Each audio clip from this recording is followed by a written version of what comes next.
For those of you who are joining us for the first time, His Grace Radhika Raman Prabhu is one of the great treasures of the Vaishnava communities around the world. He grew up in a Krishna conscious household and learned to read and write from the Srimad Bhagavatam, and was homeschooled and excelled in not only devotional service but also in academic studies, becoming a full professor even as he was coming into his youth. And now he teaches at Utah State University in the Department of Religious Studies, and travels to many religious conferences all over the world, networking with professors and integrating the Vaishnava philosophy throughout the academic community. And fortunately for us, he comes here once a year to ISKCON of Silicon Valley and to many other Vaishnava Sanghas around the world. So we're very pleased to introduce once again today His Grace Radhika Raman Prabhu. Please give him a warm ISV welcome.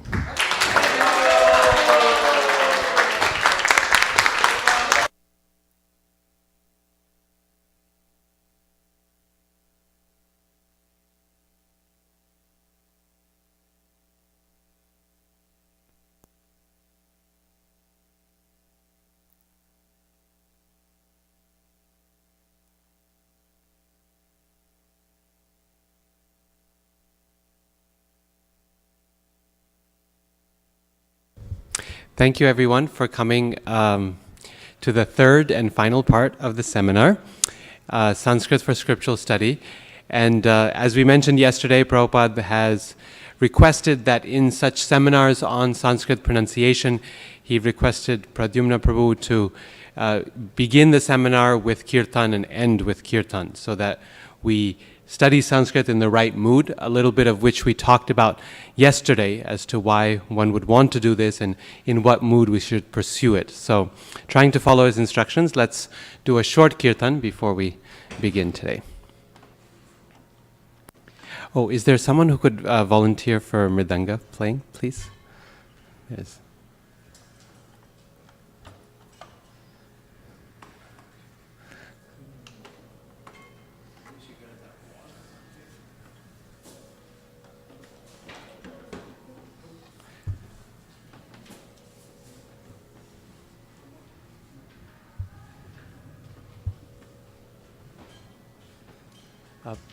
Prabhu, do you know, how does this?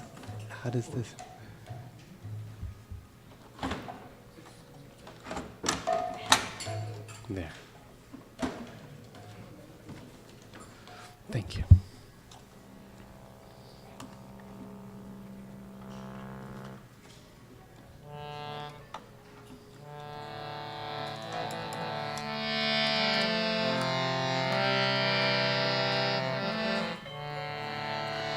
Jai Radha Madhava Kunja Bihari Jaya Radha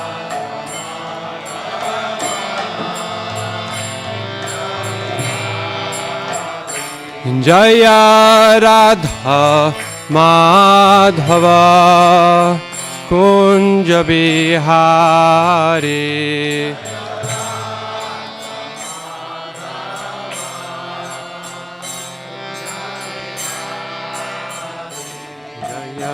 Radha Madhava Kunja Bihari Jaya Radha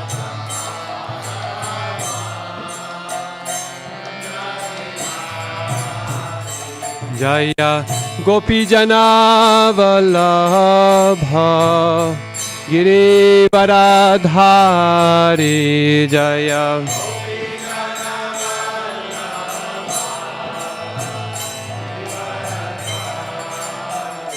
Jaya Gopi Jana Vallabha Giri Varadhari Jaya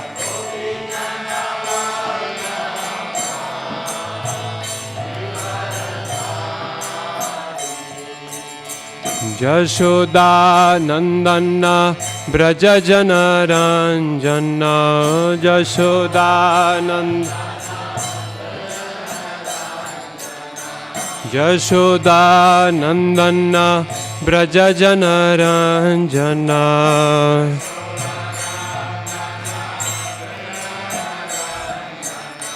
Jashoda Nandana Braja Janaranjana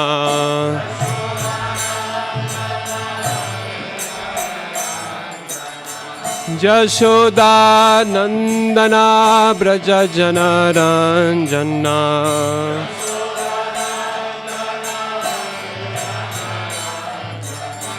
Jashoda Nandana Braja Janaranjana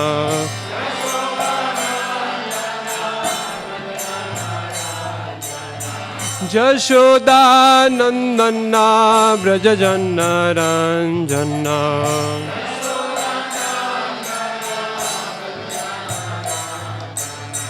Jamuna Tira Vanachari Yamuna Jamuna Tira Vanachari Yamuna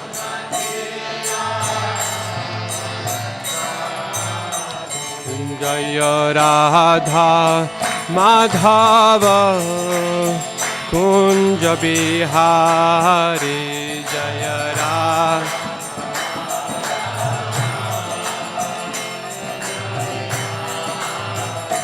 Jaya Radha Madhava Kunja Bihari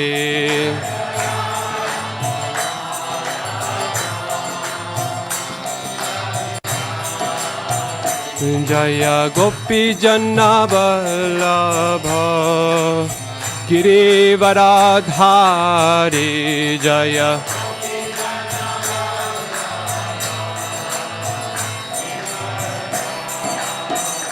Jaya Gopi Janna Vallabha Girivaradhari Jaya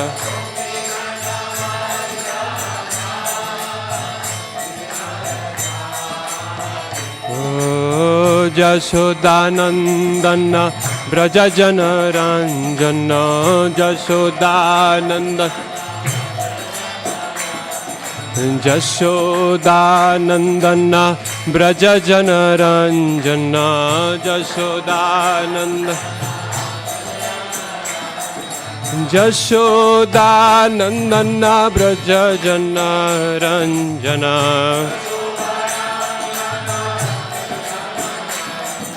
Jashodanandana Braja Janaranjana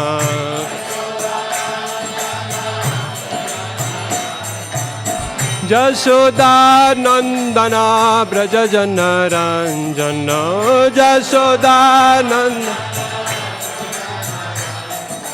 Jashodanandana Braja Janaranjana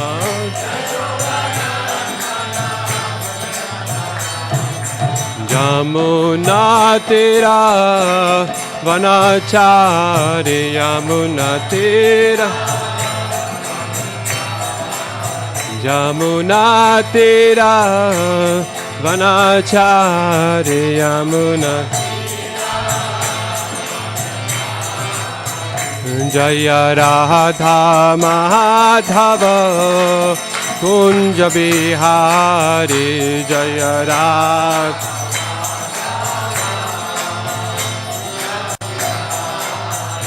Jaya Radha Madhava Kunja Bihari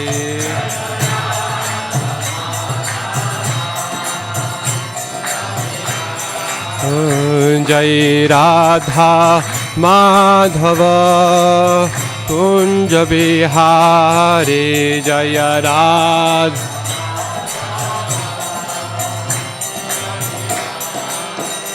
Hare Krishna Krishna Krishna Hare Hare Hare Rama, Hare Rama, Rama Rama, Hare Hare. Bolo.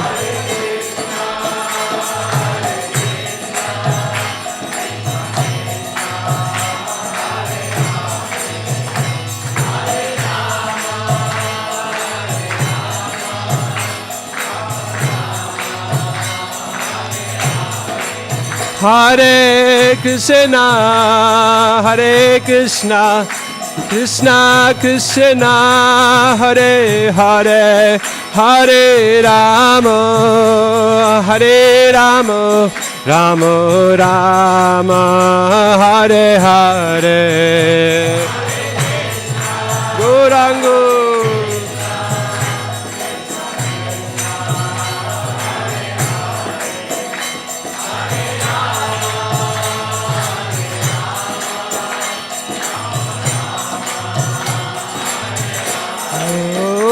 Hare Krishna, Hare Krishna, Krishna Krishna, Hare Hare, Hare Rama, Hare Rama, Rama Rama, Hare Hare, Hare Krishna.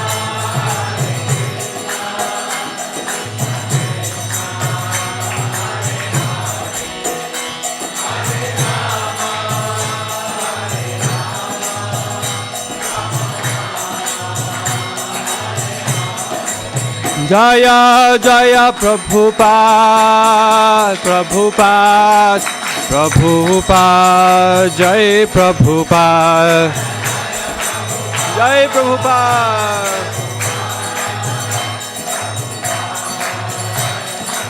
Jaya Jaya Prabhupada, Prabhupada, Prabhupada, Jai Prabhupada.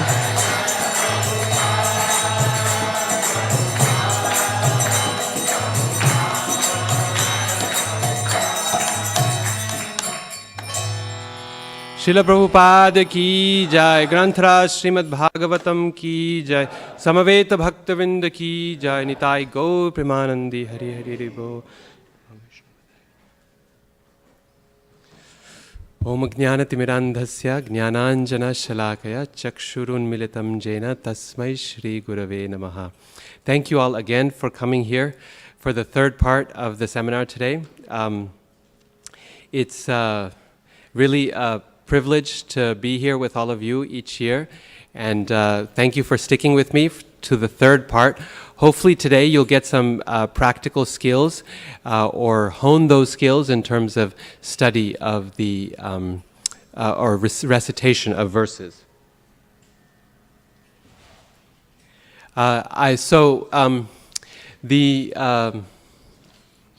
Let's see, yesterday we started off by talking about the Vedas and the Vedic tradition, and how was it that over thousands of years the Vedas were preserved perfectly through oral transmission only rather than through writing, as well as we talked about the weaknesses inherent in writing itself, despite our image of writing as stable, all with the purpose of emphasizing the oral and oral nature of our sampradaya, that speaking and hearing are the key components of the language and of the process as well. And moving on with that, then we talked about the Sanskrit alphabet and its different components, and its the qualities of sound and where there are difficult points of pronunciation. We also talked about the purpose of Sanskrit study and the reasons why one should not study Sanskrit and the reasons why one should study Sanskrit. So we talked both about its benefits and its pitfalls, with the hopes that we can take advantage of some of its benefits and avoid most of its pitfalls. And then after that, we discussed the nature of verses and talked about what a verse is and the metrical patterns connected with verses. I showed you a few nice meters that we use commonly, such as the play of a tiger, Shardula Vikriditam, and the ornament of spring, or Vasanta Tilaka. And hopefully we got an appreciation of the difficulty of composing something in Sanskrit. How you want to say something and yet it has to fit a metrical pattern, and you want to use a particular meter, but what you say may or may not fit. And with those challenges, we talked about how incredible it is that some persons who are truly amazing Sanskritists are able to compose and do so freely and in a very nice way. And we talked in specific about my Sanskrit professor, Narasimhachari, who had that ability to compose extempore and did so very nicely in the service of the Lord. So with the introduction to poetry in general, the Vedic tradition, and the structure of verses and meters, I want to today turn specifically towards the reading of verses from Bhagavad Gita. Yesterday we actually did a lot of the very flourishy, longer verses, like, Shad Goswami Ashtaka length verses. But today we'll work on the most fundamental verse pattern, the Anushtubh or the shloka.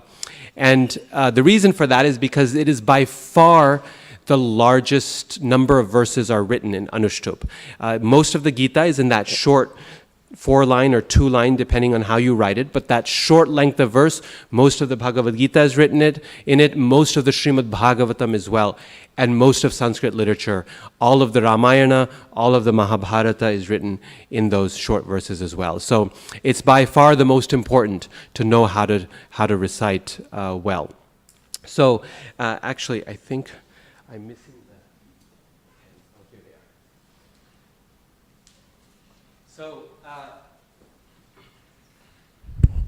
So as a reminder, the verse structure, actually not as a reminder, we didn't talk about this yesterday, but the verse structure is as follows.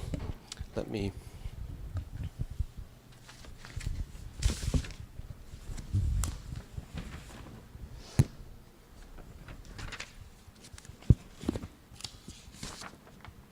So the Anushtubh consists of a total of 32 syllables, 16 per line, and it's a couplet. It's only 2 lines. Sometimes in the English, we write it as 4 lines, but that's just for convenience sake. It is basically a verse consisting of 2 lines, 4 quarters. Each quarter is 8 syllables. 8 times 4, 32. Okay, so the first and the second quarter are different. The third and the fourth match the structure of the first and the second. Okay, so basically the first and the third are the same, and the second and the fourth quarter are the same. And it's the most flexible of all the meters. Remember, we talked about guru and laghu last time, right? Rather, guru and laghu. So this circle we're going to use to represent a syllable that can be either guru or laghu. Either one, okay? So the first quarter of the Anushtubh looks like this. It's 8 syllables. Okay? Yeah.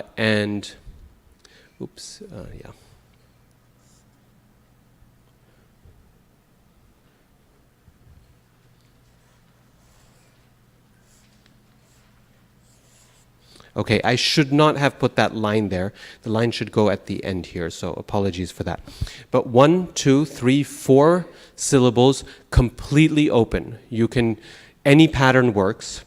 And for the next 4, you have just 3 that are determined. Laghu, guru, guru. Okay? That's line number 1. Line number 2, on the other hand, is again 1, 2, 3, 4 open, and then after that, laghu, guru, laghu, and then open. Okay? This is line 2. Line 1, line 2. It's also, this is going to be line 3, and this is going to be line 4. Okay? They're going to match. And it's just these 3 syllables per quarter that give this meter its distinctive rhythm. And we all can feel this rhythm. We know it. Because we stumble when the rhythm goes away. Occasionally, it won't match. The rhythm will be a little bit off. And we notice it. Listen to this verse. Sarva dharman parityajya Mamekam sharanam vraja. Okay. Sarva dharman parityajya. Ta-na-na-na. That rhythm is the first quarter, and we hear it in each verse we sing. Dharma kshetre kurukshetre. Ta-na-na-na. Matra sparshas tu konteya. Ta-na-na-na. That's this. Ta-na-na-na. Short, long, long, anything. Okay? And then the second one, Mamekam sharanam vraja. Ta-na-na-na. Okay? Mamekam sharanam vraja. Ta-na-na-na. Short, long, like that. Okay? Dharma kshetre kurukshetre samaveta yuyutsava. Ta-na-ta-na. Okay? So first one, ta-na-na, like that. And then this one, ta-na-ta-na. And that rhythm, just those three syllables per quarter give Anushtup its distinctive flavor. Now there are variations on these patterns that I talked about, so some verses won't exactly match, but we don't need to go into the details of the various options. The sheet that I put up yesterday on the board gives those variations. If anyone's interested, then you're welcome to check it on that sheet. By the way, I forgot to mention that the things I was projecting on the board, on the screen yesterday, are all available. If anyone wants a PDF copy, then Srivas Pandit Prabhu has the PDF, okay? So you can take it from him. But this is sufficient for now. This is the standard form of the Anushtup meter. And I'll write the name up here, Anush.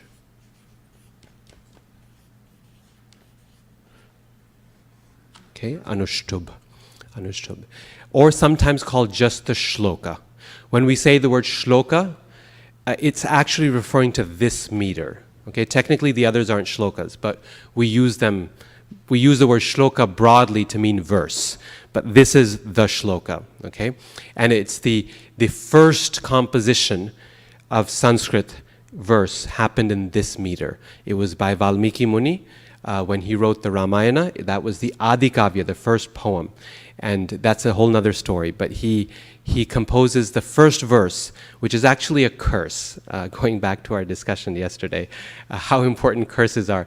The first verse ever written in Sanskrit by a human being, not the Vedas, but by a human being, was by Valmiki Muni. When, you know the story, when he's walking with his disciples and he sees it's a beautiful, nice evening, autumn evening, and everything's perfect and wonderful, and there's a lake, and in the lake are birds, and there's two cranes, kroncha or kruncha, two cranes there, and they're admiring, the two cranes are deeply in love with each other. And it's like just a perfect scene, like perfect for love. And all of a sudden, from behind the sage and a couple disciples, whoosh, this arrow whizzes past and hits one of the cranes and kills it, the male. And the female sees the death of the male and dies very soon after of a broken heart. And the sage becomes so upset at this, so angry. This anger wells up from a place he doesn't know where, because sages in general are peaceful. And so this anger wells up and this curse issues from his mouth. Ma nishada pratishtantvam agama shashwati sama yat kroncha mithunad ekam avadhi kama mohitam. He says, Ma nishada pratishtan. Nishada, O hunter, whoever you are. He didn't see him. Nishada, ma pratishtam. May you not have peace anywhere. Ma nishada pratishtantam. Agama, for shashwati, for as many years as there is life on this world. Agama shashwati sama. Why? Yat, because kroncha mithunad ekam, because of the pair of cranes, you killed one, avadhi, kama mohitam, when they were absorbed with desire, with love. Because of this, may you not have peace anywhere. That's a pretty heavy curse. That's an intense curse for something hunters do as a matter of profession, right? And right after this, he started to feel really bad. And he went to his ashram and he felt a deep sense of remorse and sadness. And he just wouldn't come out from that until Lord Brahma himself appeared. And he said, my son, don't worry. There was a purpose behind this. Do you remember what you said? The structure of that curse. And he says, well, and sages have very good memories, as we've seen. And he remembers, and he realizes that the pattern of that verse matches this. There's a specific pattern to that verse, which is this one here. Ma nishada pratishthantvam 8. Agama shashvati sama 8. Yat kroncha mithuna dekam avadhi kama mohitam. Okay? And he realizes that there's a pattern to it. That pattern becomes the first shloka, the first verse ever created, ever recited by a human being. And Lord Brahma said, the reason this emerged from your mouth, Goddess Saraswati herself created it, because it will now be your task to write the story that never dies, the story of the Ramayana. And we want you to use this structure of verse to write the entire Ramayana. So if you read the Ramayana, it's actually one of the simplest works in Sanskrit, incredibly beautiful, straightforward language, and everything's in this Anushtup verse, save just a little bit at the beginning and at the end. So it's pretty thought-provoking, right? That the first example of poetic beauty in human society was born as a curse. Right? Isn't that significant? Means it shows us something of the character of the material world. That it's born in grief, it's born in sadness. And therefore they say that the dominant, Anandavardhana, a great commentator, he says that the dominant emotion of the Ramayana is shoka, or grief. And if you think about the Ramayana, then this will make sense. How much do you know of Lord Ramachandra's joyful childhood pastimes? Anyone? Not much, right? The first thing we hear is his marriage. I mean, there's a couple of other things. But, well, actually, the first thing is his leaving home with Vishwamitra, leaving his father heartbroken, a little flavor of what is to come later in life, right? Then he gets married to Sita, and that is the high point of the story, right? After that wedding, everything is downhill from that point. One after another, it's one miserable circumstance after another, right? And Bhagavatam tells us, 9th canto, it says that Lord Ramachandra is showing us that the material world is in fact a very miserable place. And for one who is attached to things in this world, to family and kingdom and all of that, it can be really, really miserable, right? So it's a very, the Bhagavatam gives a very counterintuitive moral from the story, even though most people see it as his life as an example of duty and goodness. Bhagavatam says, actually, it's an example of attachment in this world, and see how much suffering that leads to as a result of that attachment. So this is the birth of Anushtup. This is the birth of the very first verse in human history. It's a very special form. And one time I was talking to Professor Narasimhacharya about verse composition, and I mentioned how, this is the easiest form of verse to compose in, because after all, 50% of it is totally flexible, right? You just have 3 syllables to worry about. And he disagreed with me. He said, no, actually that's not the case, because he said, you have to be very concise when you write in Anushtup. You've only got 32 syllables to say what you want to. Other verses we've seen have up to 19 syllables per line. So you can really add the adjectives and wax eloquent and say tons and tons of things. With Anushtup, you run out of space very, very quickly. So he said being concise is difficult. And we know from Chaitanya Charitamrita, what is the definition of eloquence? Essential truth spoken concisely, right? Essential truth spoken concisely.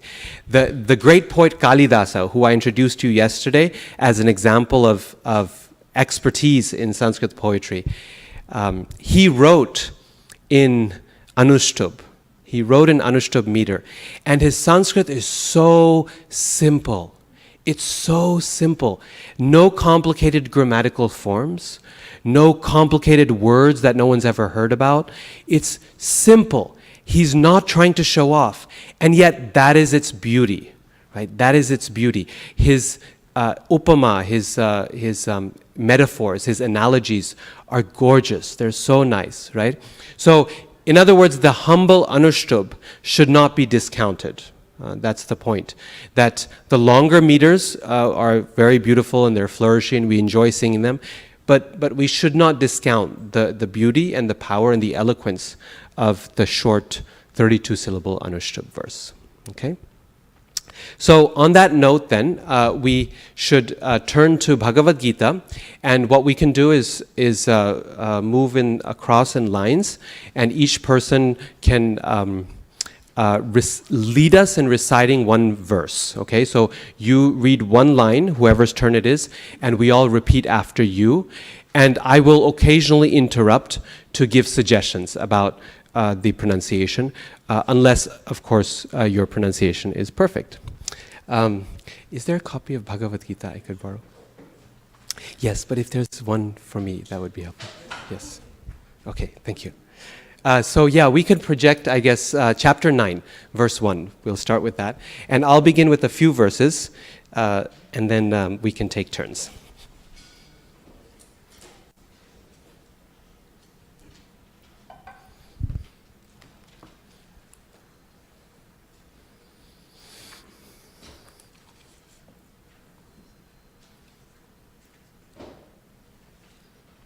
And if anyone has really a burning desire to go, to actually recite, then we can go out of order to get to you, so that people in the back are not disadvantaged. But if you really want to practice, then I'm happy to break the queue. Okay? So, chapter 9, verse number 1. Please repeat. Om Namo Bhagavate Vasudevaya.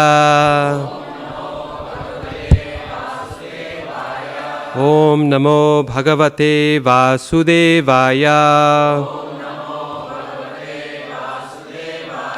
Om Namo Bhagavate Vasudevaya.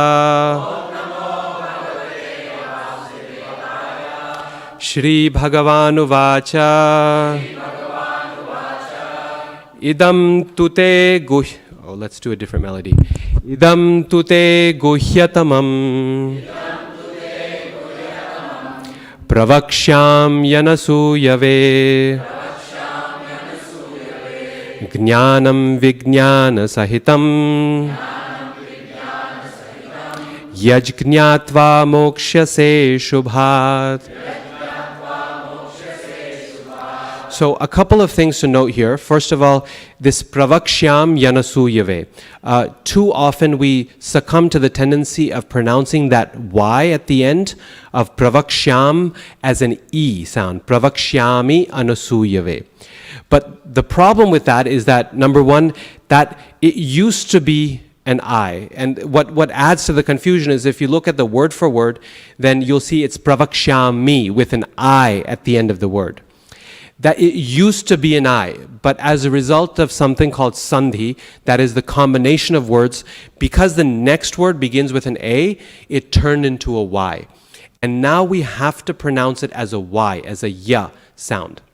Now, the Y on its own is difficult to pronounce. You can't say it. So what you do is you run it together with the next word and use the A from the next word to pronounce the whole thing. Pravaksham yanasuyave. Okay? That's crucial because if we add an E instead of the Y, we say pravakshami anasuyave, we have added a full syllable to the phrase, right? Count. Pravaksham yanasuyave. It's 8 syllables. That's the way it should be. But if you say pravakshami Pravakshyami anasuyave. It's 9. And you've just added a syllable, and now it's going to you're going to stumble in the pronunciation. Okay? So this is one of the most common reasons why verses don't fit, is because we pronounce one thing when it's supposed to be another. So that Y is a ya sound, and use whatever vowel comes after it. There will always be a vowel after it. It's a guarantee. Then use that vowel to pronounce the Y sound. Pravakshyam yanasuyave. Can you say that? Pravakshyam yanasuyave. Good. So that's number 1. Number 2 is something I mentioned yesterday already. Yaj gnatva mokshase shubhat. Again, because the word for word will say ashubhat, people will often put an A in place of that apostrophe. It's true that apostrophe is marking the absence of an A, but that A is now gone, okay? And we cannot pronounce it. Otherwise, we have the same problem. We're adding an extra syllable. Pravakshyami, yaj gnatva mokshase ashubhat, and you've got an extra there, okay? And that's going to cause us to stumble again. So the apostrophe is merely a friendly marker letting us know that something is gone, just like if when you write the English word don't, right, D-O-N apostrophe T, you don't pronounce the O, it's don't. The apostrophe is simply letting us know that something was lost there. In fact, that apostrophe is optional in Sanskrit. In actual Sanskrit writing, here we have a sign in the Devanagari that marks it. But in the ancient manuscripts, you don't often have a sign that marks the apostrophe. You're just expected to know. And you have to tell by context, which can be a little bit of a challenge sometimes, because shubhat and ashubhat are opposites, right? A is a marker of the opposite. Happy and unhappy, right? So if you were to get rid of the you wouldn't know. Are you talking about happy? I'm happy today. Means I'm happy or unhappy. You've just lost the marker that lets you know. This is sometimes a problem. In this case, it's not, because yaj gnatva, after knowing which, you become liberated from, well, why would you be liberated from that which is auspicious? You would be liberated from what is inauspicious, right? So no one disagrees. But in the first verse of Srimad Bhagavatam, you have the same thing. What is that line? Trisargo mrisha. In whom the threefold material world, trisarga, is mrisha. Now there's an apostrophe there, right? But that apostrophe is not necessarily found in the original manuscripts. So the threefold material creation, the word mrisha means false. Amrisha means not false. The threefold material creation is not false or false, right? And the acharyas actually use this to great effect, because they say, well, both actually work. It's not false because it's coming from the Lord, and therefore nothing's fake. It's real. But it's false in the sense that the promises of this world are false, right? The expectations we put into it are false. It's false in the sense that it's temporary. So both work. So usually it's obvious, but sometimes it's ambiguous, and ambiguity is always the playground of the commentator, right? This is the space that you use to interpret and to describe and to bring out many new meanings from the text. Okay, so that apostrophe has a nice significance to it. Let's keep going. Verse Prabhu, number 2. Prabhu, one quick question. Yes. I've heard some devotees pronounce jnanam as jnanam. I don't know which one is the right one. Oh, okay. So that's a good question. That JN with a squiggle on it, that's called a tilde. JN with jnanam, gnanam. So there is a lot of confusion about it, because in all likelihood we have lost the original pronunciation of that syllable. It's technically a combination of ja and nya, two sounds in the same row. Ja, cha, ja, cha, nya. Okay, so a lot of Western scholars today say that the correct pronunciation originally was jnya, jnanam. But today that pronunciation is not used. If it was originally there, it's been lost. And so if you say jnanam, people will look at you really funny. So I don't recommend it. Instead, Hindi speakers do gyanam, gyan, okay? And that's kind of halfway there, because the ja you turn into a ga, but you lose the nasal. There's an N there, and gya has no nasal to it, right? So you're completely losing the nasal. So the Hindi pronunciation is kind of gyan is kind of a bit off. Bengalis even do something totally different. They do gan, right? And then you lose not only the nasal but the Y as well, the ya, nya sound. It's just the G, gan, okay? So the South Indian pronunciation is probably the closest, where we do gnyan, gnyan. You can pronounce it as a G-N-Y, gnyan, G-N-Y, okay? And it takes a little practice at first, but once you get used to it, it's pretty second nature, gnyan, okay? That way, you'll be respected anywhere you go in India. The mic. You pronounced it as yaj gnatva or yag gnatva. So yaj gnatva. That first J in yaj is ja. There's no confusion. Yaj gnatva. Okay, that's a little difficult spot there. Yaj gnatva. Thank you. Okay. Yes, yaj gnatva mokshyase shubhat. Yaj gnatva mokshyase shubhat.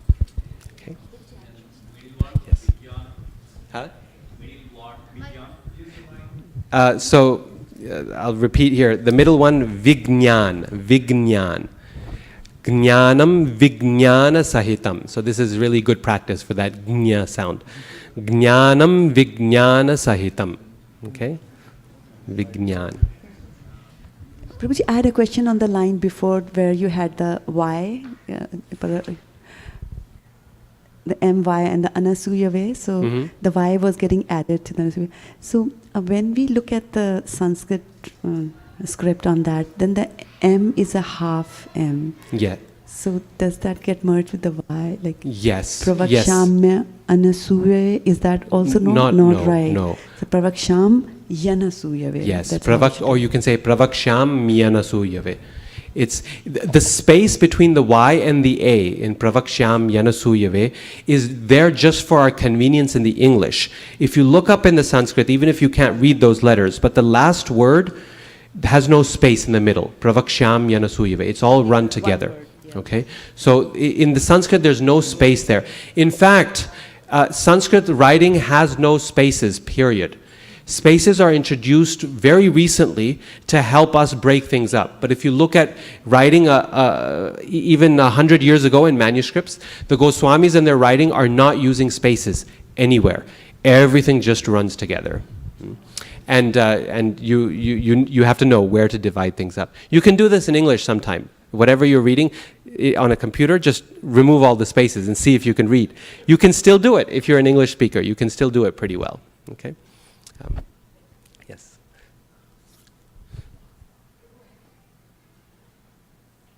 I had a question about that Ashubhat, Shubhat thing, yes. where you said we should not pronounce the A. But many times we hear, like for example in the Yasya Prasadad words, right? I don't know how it is written.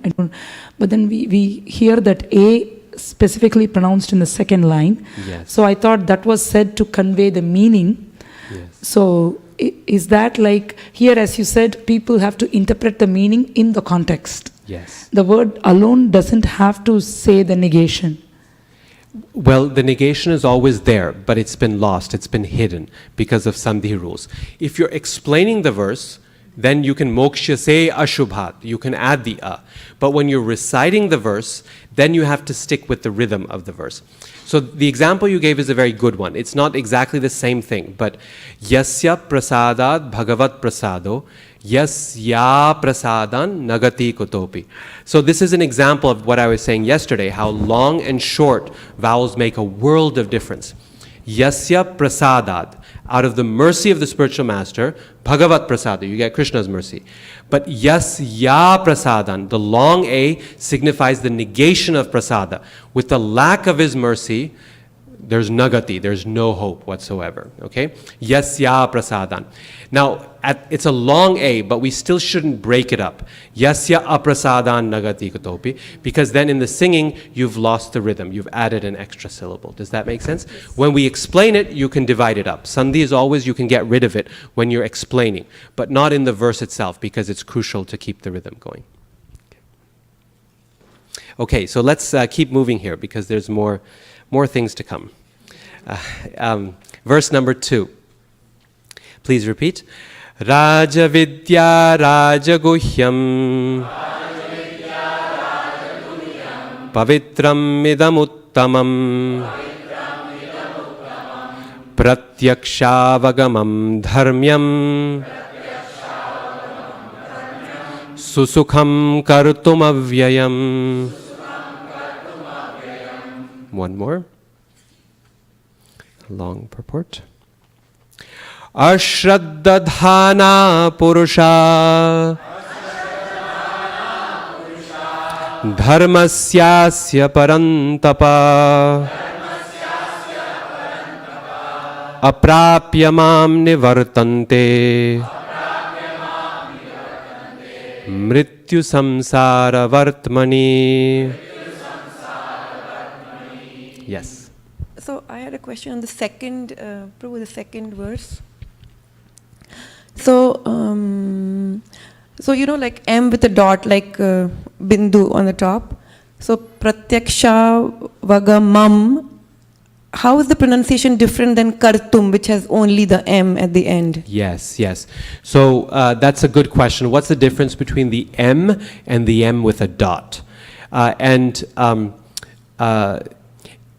Essentially, the M with a dot is a pure nasal sound. Okay, so with all the other nasals, they're pronounced with the tongue touching somewhere in the mouth. Na, when you say na, it's touching the teeth. When you say ma, it's touching the lips. When you say na, it's touching the palate. Nga is touching the back, like we practiced yesterday. So each one has some contact. But you can also have a nasal sound that is without the tongue. The tongue is flat, right? So M dot is that it's that nasal without contact, without the tongue being used at all. It's basically the sound that you add to everything when you have a cold, right? Everything goes through your nose, and that nasal sound, okay? It's a pure nasal sound, pure nasal. Now, the thing is that in essence, you rarely say the pure nasal because it's a sympathetic nasal sound. That is, it takes on the quality of the letter that comes after it. So if the next letter is a P, that M dot will become a M sound, pa. If it's a G, it'll become an N sound, nga, right? So it basically takes the quality of the sound that follows it. All this gets rather complicated. And so my suggestion to most people is just treat the M dot as an M. Because if you start doing patrang pushpang palang toyam, it's going to sound really weird. And people are going to think something's wrong with you. So just do it like an M and you'll be good. Patram pushpam phalam toyam, okay? And it'll never go too far wrong, okay? So that's the simple way, and then if you want to do the technical stuff, then we can discuss it separately. Abhay, you need the mic.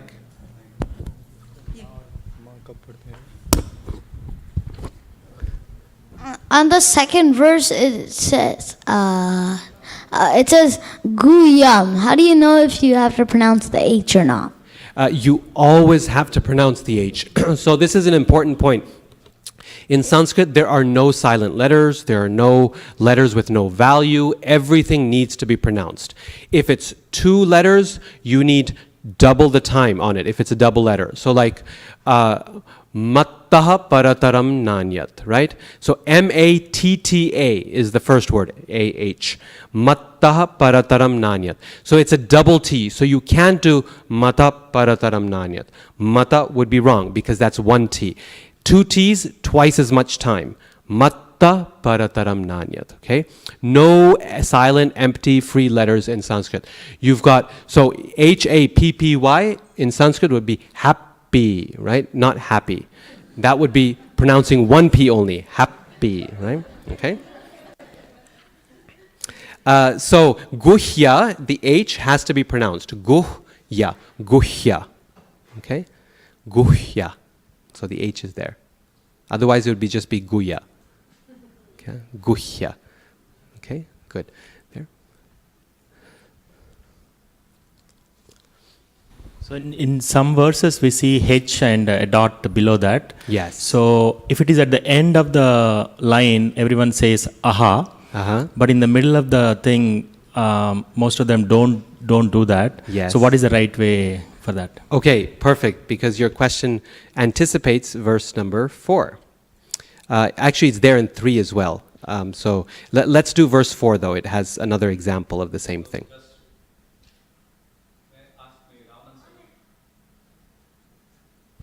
So may I ask Ramananda Prabhu to put the English and Devanagari so that we can see the not only English but Devanagari and English so that we have good connection. That would be nice. I see. Because Okay. you are seeing it, but we are just seeing the English, so we are not able to match the. Okay. So each maybe you can go to vedavesh.com.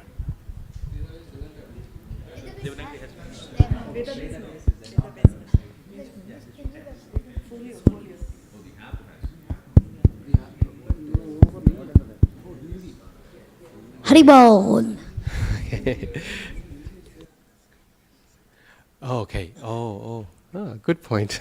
Thank you.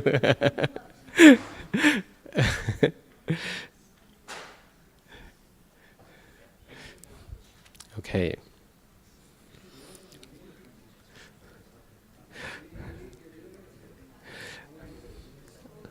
Okay, so now we're ready for almost verse number 4.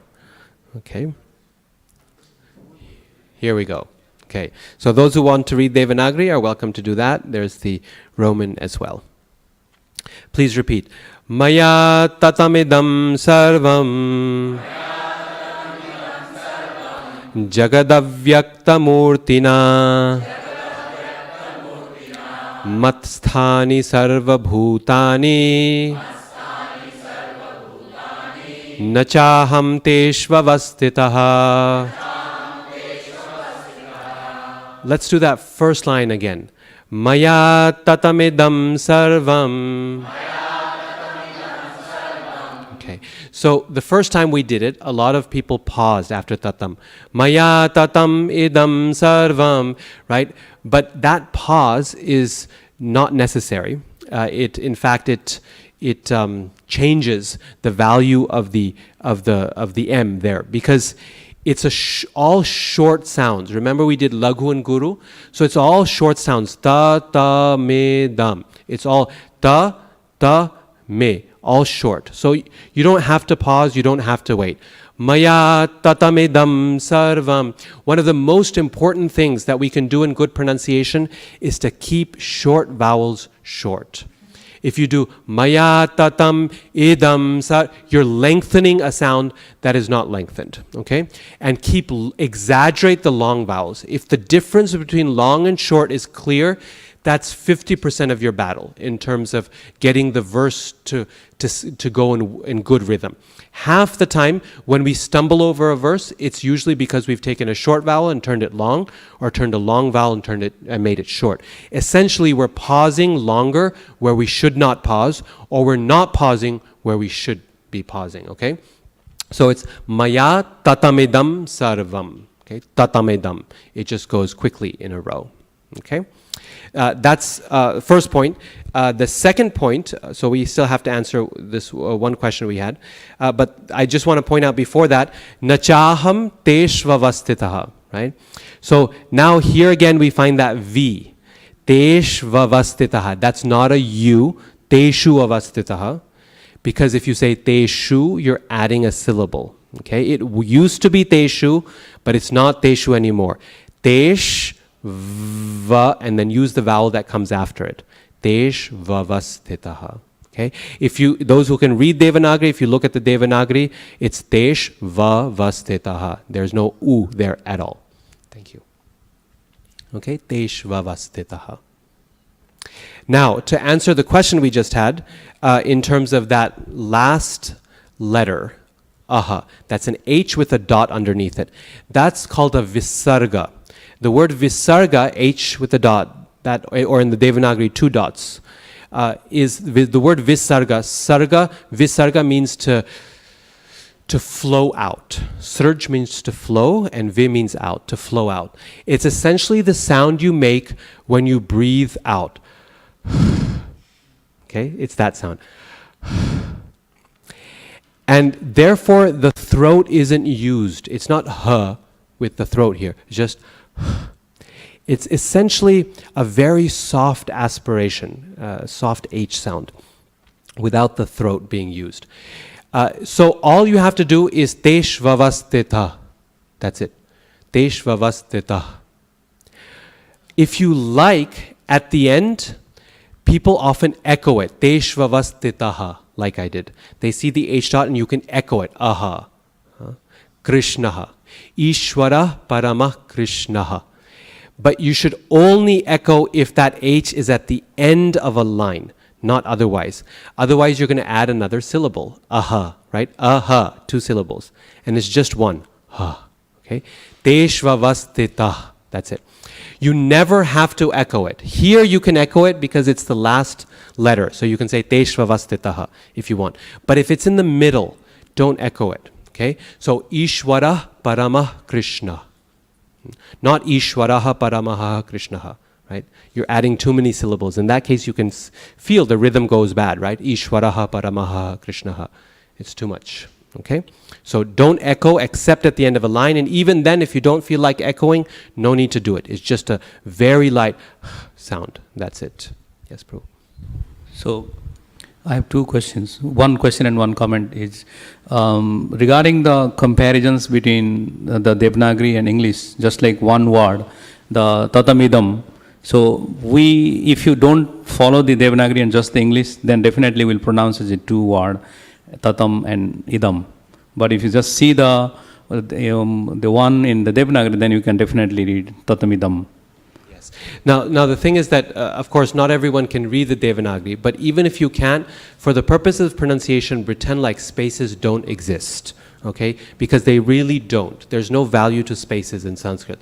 So just run everything together when you recite it, but of course keep the long things long and the short things short. And my second thing is, if you see the second verse, the second line, Jagat Abhyakta Murtina, because in Abhyakta Murtina there is a hyphen and not in the Jagat one, even though it's one word.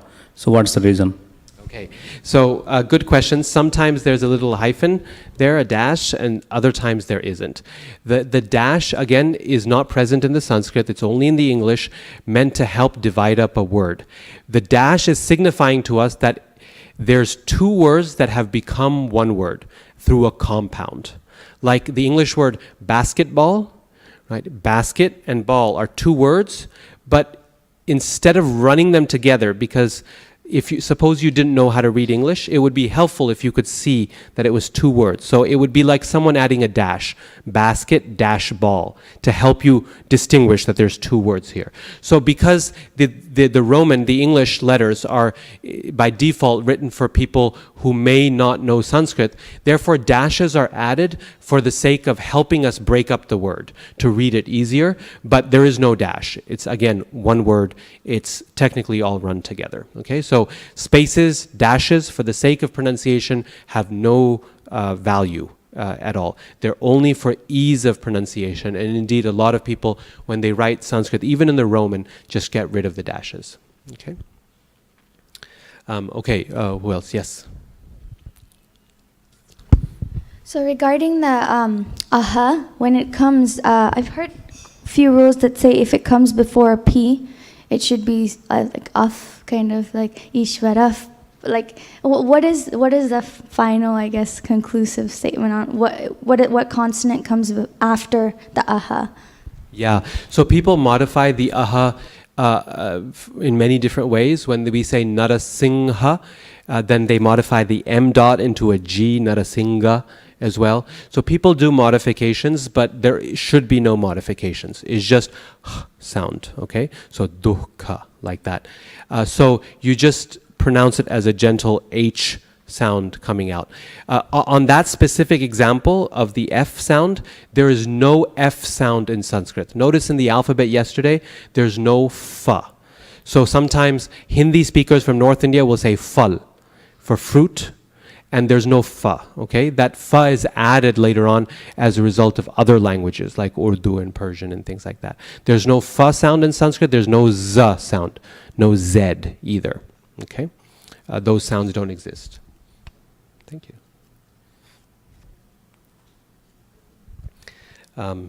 Okay, sorry, yes.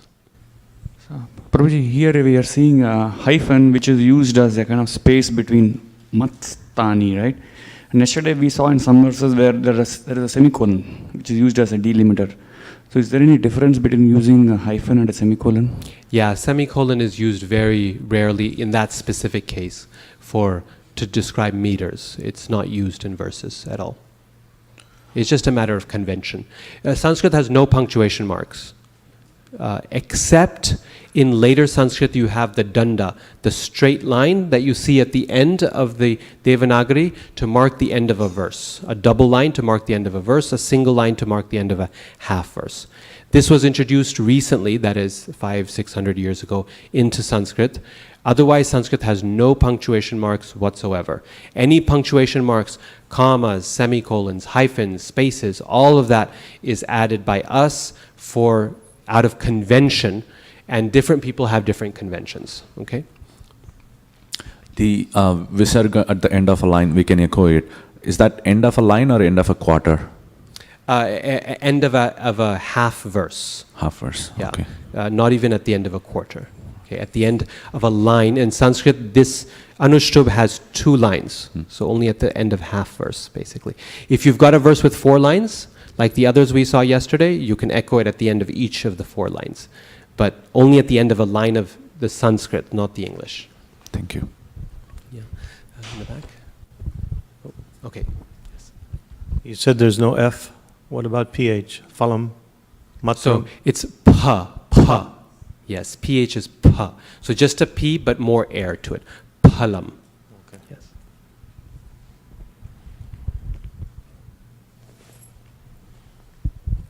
That H with the dot under that, does it take the sound of the previous letter? If the previous letter is long A, does it become a long ha? And if the previous letter is E, does it become he? If it is E, he, something like that? I see. When you echo it, you mean? Yeah. Yeah, so if it's bhaktihi, then you can echo the I. Bhakti with a dot, H dot, bhaktihi, you can say. If it's long, then you should still echo it short. Okay. So if it's bhaktihi, then you should echo it bhaktihi, short E, not bhaktihi. Otherwise it becomes really funny. Okay, so thanks. Always echo short if you choose to echo. Okay, thank you. But you never have to echo.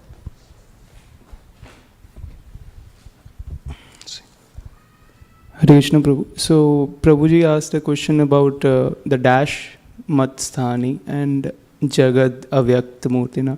So still the question is the same. So we have a dash where there is a compounded word Mat and Sthani, and Jagd and Avyakt again it's a compounded. Why don't we have a dash there? Where? Oh, tatamidam, because it's not a compounded word. Those are 2 separate words. So I play basketball, right? If we were doing dashes, we would put a dash between basket and ball because it's one word, but it's made of 2 different words. Does that make sense? But you would not put a dash between I and play because I play is not one word. That's 2 words, okay? So tatam idam, tatam means spread everywhere, and idam means this. So they're 2 separate words, no dash between them. Okay? Yes. So let's actually starting a new naming division called I. Yes.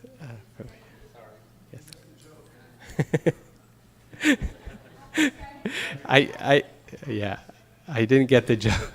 I'm not technologically savvy. Apple is starting a new division called iPlay. That's what Sri Vasman Prabhu said. You have to put a dash. I play basketball. Okay, I got it now. See, that's why you need the mic. Thank you. It sounds to me that when you're echoing that it's putting a ninth syllable on. Is that true, or is the echo still staying with 8 syllables? The echo is adding a ninth syllable. It is. And so it's just a convention for flourish sake, right? Just to make it flourishy. Technically, it's not there, and therefore, the person who doesn't echo is more right than the person who does. Okay?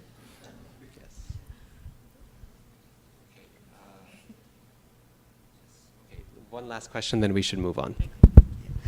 Is there a distinction made between V and W in Sanskrit? Oh, yeah. So, va and wa, right? I wander and victor. Victor, wander. We have 2 letters in English. But Sanskrit has 1 letter, which is halfway between va and wa. Okay? So, swayam is halfway between va and wa. In general, just pronounce it as a V, the way it's written, svayam, okay? You won't go wrong that way. There's no real wa, like as in wander in English. It's not there in the Sanskrit. So Sanskrit has English has several sounds that Sanskrit does not. For example, English has a, like in cat. Sanskrit does not have an a sound. There's a and there's a. Bengali adds an a sound. It like dake, dako. That's an a sound in certain circumstances, but Sanskrit does not. Okay. Okay.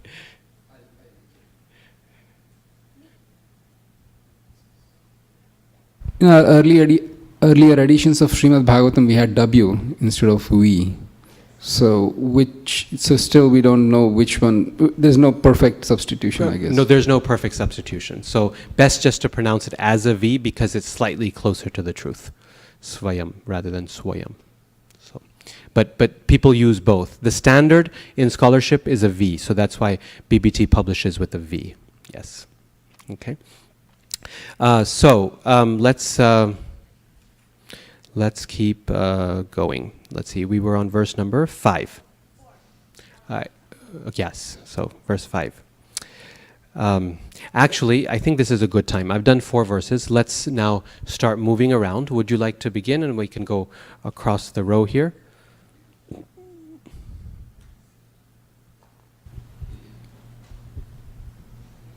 Nachamatstani bhutani pashyami. Well, 1/4 at a time, so we can repeat. Nachamatstani bhutani. Nachamatstani bhutani. Okay, so here with the sthani, it's a ta. There's a th, and bhutani, it's a bh. So try to add more air to that when you say it. Can you try that again? Yeah. Nachamatstani bhutani. Yes, bhutani. Bhutani. Say bha. Say bha. Bha. Oh, deeper. Bha. Bha. Say it like a man. Bha. Bhutani. Yeah. Okay, so it has to come from here. Nachamatstani bhutan. Okay, there's other sounds that are more ladylike in Sanskrit. Okay, so aspiration is an important thing. We should, when the H is there, we should give it its full value. Okay? Please. Pashyame yogam aishwaram. Pashyame yogam aishwaram. Bhuta bhrinnacha bhutasto. Okay, all the BHs. Bhuta bhrinnacha bhutascho. Good. Okay. Bhuta bhrinnacha bhutasto. Okay. Bhuta bhrinnacha bhutasto. Bhuta bhrinnacha bhutasto. Yeah, there we go. This is the this is the line to practice your aspirates. Okay. Mamatma bhuta bhavana.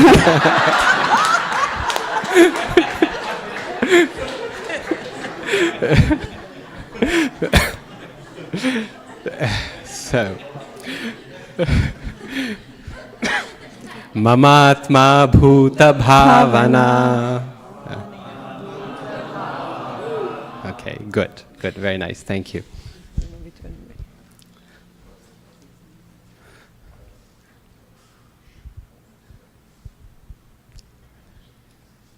Yathakasha sthito nityam. Yathakasha sthito nityam. Vayu sarvatra go mahan. Tatha sarvani bhutani. Matstha nityupadharaya. Very good. Just one little thing. That last line, matsthanit, it's not a short I, it's a long one. Matsthanithyupadharaya. Matsthanithyupadharaya. Exactly. Okay. Long, short vowels, very important. And you did very well. What we had just talked about. The last the Y, matsthanit, and that Y needs to go with the next vowel. Matsthanit yupadharaya. Okay. Good.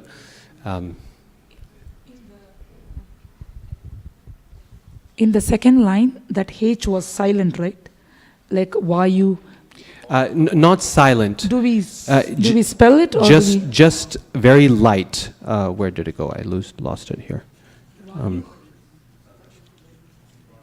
Yeah. Vayu sarvatra go mahan. Do we hear it?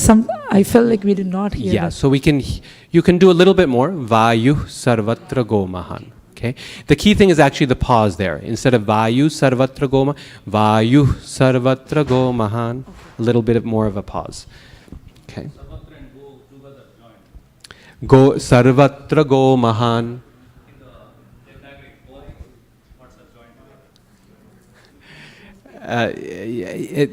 Everything is joined in the Devanagari. Everything. Okay. There's even the spaces you do see in the Devanagari are artificial. So don't worry about spaces and dashes. It's not very crucial. Okay, text number 7, please.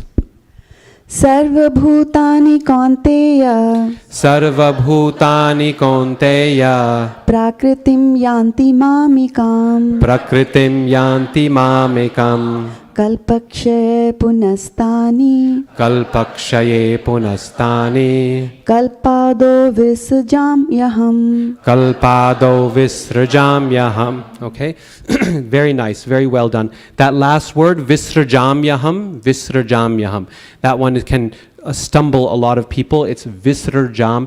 That SR, very short, quick, visrajam yaham. Okay? Visrajam yaham. Can you say that? Visrajam yaham. And no sha. Many of you are saying sha.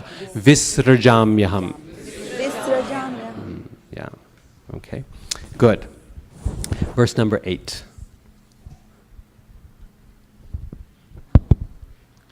Prakritim swam avashtabhya. Prakritim swam avashtabhya. Get that bha again. Huh?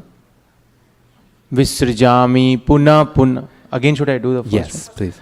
Prakritim swam avashtabhya. Prakritim swam avashtabhya. Visrajami puna puna. Bhutagramam imam krishnam. Avasham prakritir vashat. So just a couple little things. The last word in the third line is, can you pronounce that last word? Krishnam. Okay, so you're missing the T. Huh? Kritsnam. Kritsnam. The T, every letter has to be pronounced. Kritsnam. Okay? And then the prakriter, E-A is always long. So make it nice and long. Avasham prakriter vashat. Avasham prakriter vashat. Yeah. So you want that nice and long. Okay? A is always long. There's no short E in Sanskrit at all. A is always long. Avasham prakriter vashat. Like that. Okay? Good. Srivas Prabhu?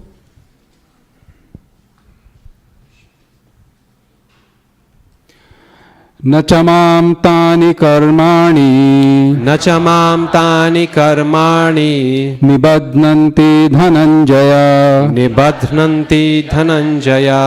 उदासीनवदासीनम् असक्तं तेषु कर्मसु Very nice. Very good. Thank you. Abhay, you want to try? Sure, I need it. Okay. Maya dakshena prakriti suyate sacharacharam hetunavena konteya jagad viparvartate. Good. You were missing a few syllables here and there, but it was good. Very good.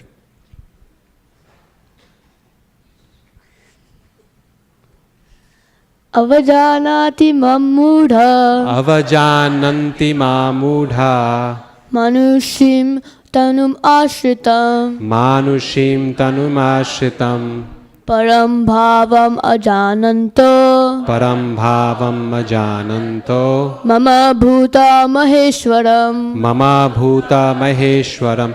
That first word, can you do that again? The first word in the verse.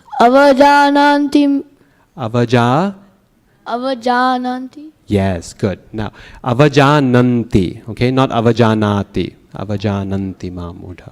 Good. Excellent. Bali Madan Prabhu? Question? Okay, question.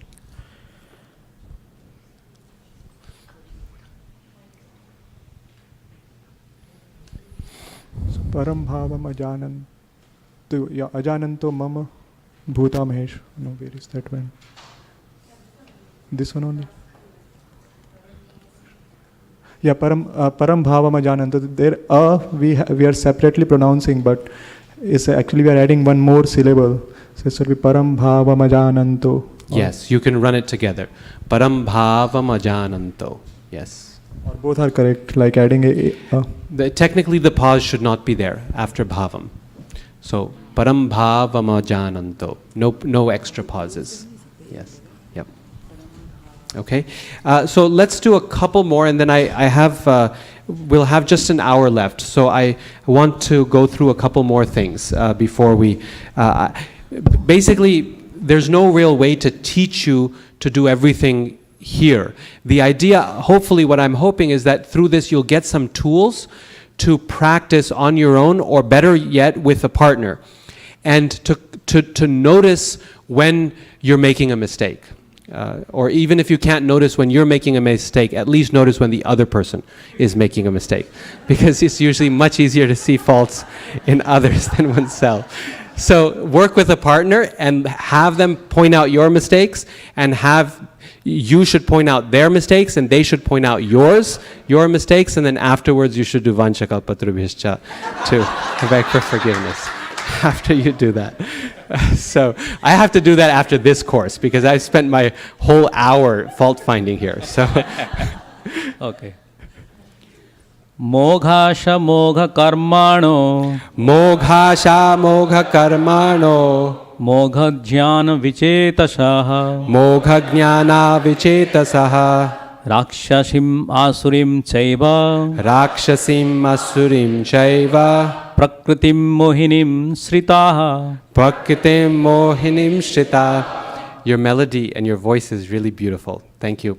The only challenge there was that the A's, all the long vowels you're pronouncing as short, or most of them.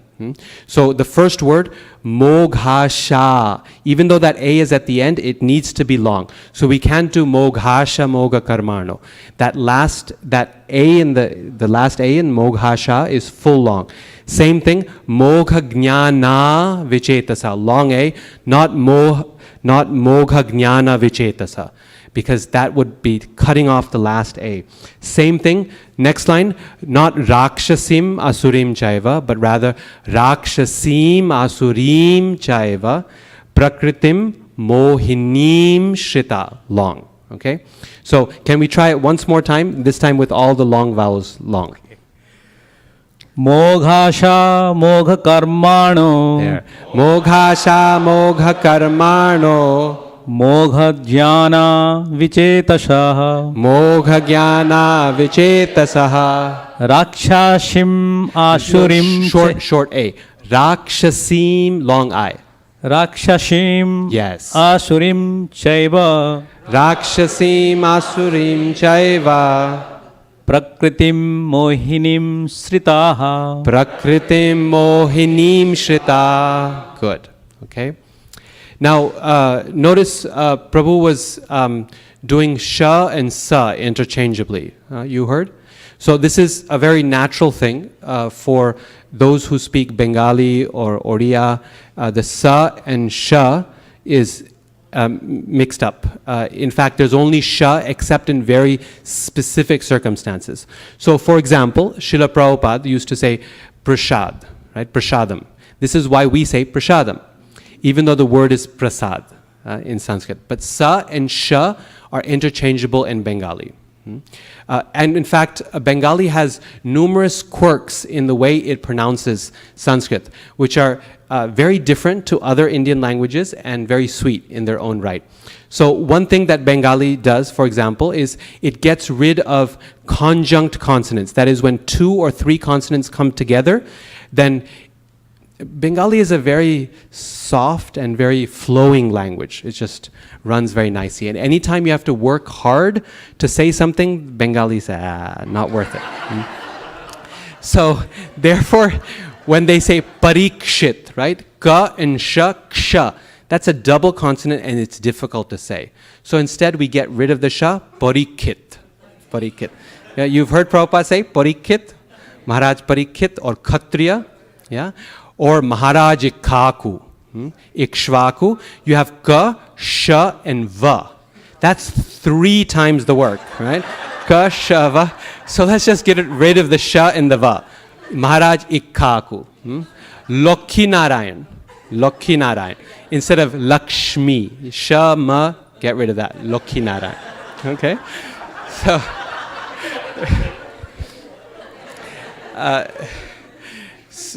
sha and sa are interchangeable, conjuncts are gotten rid of, and a new sound is introduced, namely a. So, bhakati vinoda dakhe, gorar rasampada, right? Gorar shampad. Bhakati vinoda dakhe, that a is introduced in Bengali as well, which is not in Sanskrit. So many different changes happen, and Bengali in many cases loses the one-to-one correspondence between what is written and what is pronounced. It's the most, it doesn't correspond as much as the other languages do. Things become much, this is why Bengali and Oriya and these languages sound so melodious and soft. It's like French does the same thing, you know, in the European languages, French is kind of the counterpart to Bengali in India. They get rid of words, letters, just because they don't want to pronounce it. So the clairvaux, there's A-U-I-X at the end, but you just pronounce it O because it's too much work, A-U-I-X, to pronounce all of them, right? So French does the same thing, and therefore French is also considered to be a very soft and very mellifluous language in the way it goes, okay? So that's why many things we do in ISKCON have to do with our inherited pronunciation from Srila Prabhupada. He used to say Chaitanya also.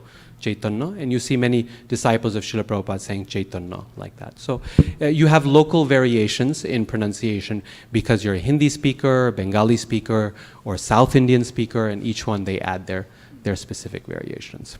Okay? Prabhu, I have a question. So when in Bengali, the N with the tilde at the top, so how do we pronounce that? Sometimes it's I, it's pronounced as I, sometimes it's G, something like that. N with a tilde, when it comes after a J, like jnya, it becomes G, gan. Okay. It becomes a G with an A sound, gan, or just a G, so joggo, instead of yagnya, joggo. Oh, that's another one, ya and ja, ya becomes ja, okay? So Jamuna, Ami Jamuna Puline, we say Jamuna a lot, right? Or Jashoda. So the ya and ja become interchangeable. And then when the N tilde comes after it, it becomes G. So joggo. The Y becomes ya, and the gnya becomes ga, joggo, instead of yagnya. P-A-N tilde and then how do we say that? Like paya or something? Oh, paya. Paya. So it becomes, that's a nasal sound. It's a pure nasal sound. Hanya. It's not hana or paina. It's hanya. That's a different word. That's not with the tilde. But when there's just the tilde, it's hanya, like that. Yes, and then we gotta move on. Yep.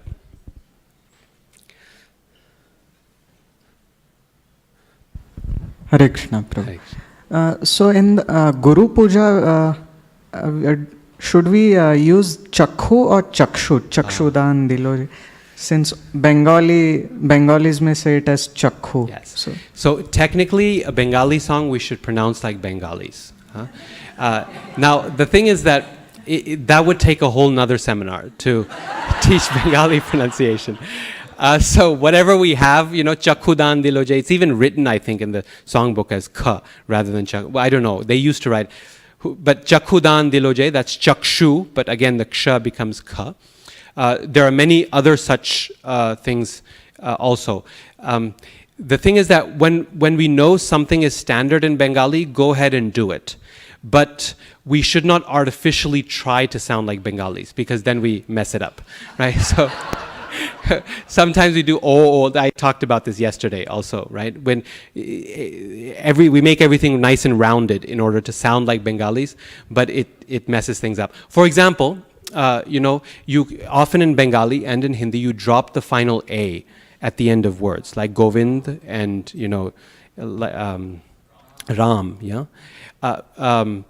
But if we don't know what we're doing, we can drop it at the wrong time. So sometimes we say Gaur Purnim or Guru Puj, right? So that's incorrect because it's a long A at the end, and the long A can never be dropped. Short A's can be dropped, but not long A's. So the basic point is that when something is standard, we know, like Chakhudan Diloje is pretty much, it's often written like that, everyone pronounces it. We can safely pronounce it, and it's good to do it like that because that is the Bengali pronunciation. But when we don't know, then best not to speculate with the Bengali. If you pronounce the Bengali as Sanskrit, at least, you're making a mistake in a consistent and respectable manner rather than inventing something, right? Okay, so I hope, again, you can practice this. Of course, we only got through the first row of devotees, but I encourage you, the only way to learn good pronunciation is to practice.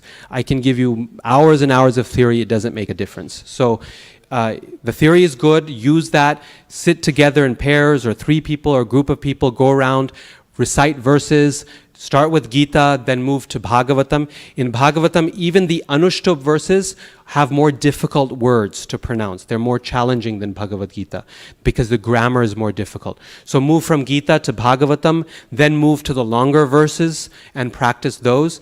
And once you get the hang of it, it's not something you have to do every day of your life. It's just once you learn how to do it, it'll just come naturally. And you can enjoy the beauty of these verses endlessly, right? Because you've developed a habit of doing it. Okay, so now we have a very limited amount of time to do a few things. Oh, I forgot about the fast break. So should we stop for the breaking of the fast? We've got 50 minutes left. No. Yeah. I don't need to. No, I don't need to. No, definitely, I don't need to. The thing is that if we take a break, and even if it just takes 10 minutes, I still have to end at 2 because of a flight to catch. And so we're going to end up having to cut things out. So 45 minutes of fasting further is okay? Yes? Okay. So let's see. There's a couple things I wanted to do. I wanted to talk a little bit about compound words. This has come up already in what we're discussing. It's called samasas. And then we needed some time to recite the verses of Professor Narasimhachari for Srila Prabhupada that we talked about last time, and that'll give us some practice with the longer meters, because those are in the 11-12 syllables, okay? So those are two things, and then I have a little bit kind of concluding remarks to make as well, takeaways from the seminar, looking towards the future in terms of all of this Sanskrit work, so maybe 5-10 minutes for that. So let's keep moving here. Swiftly.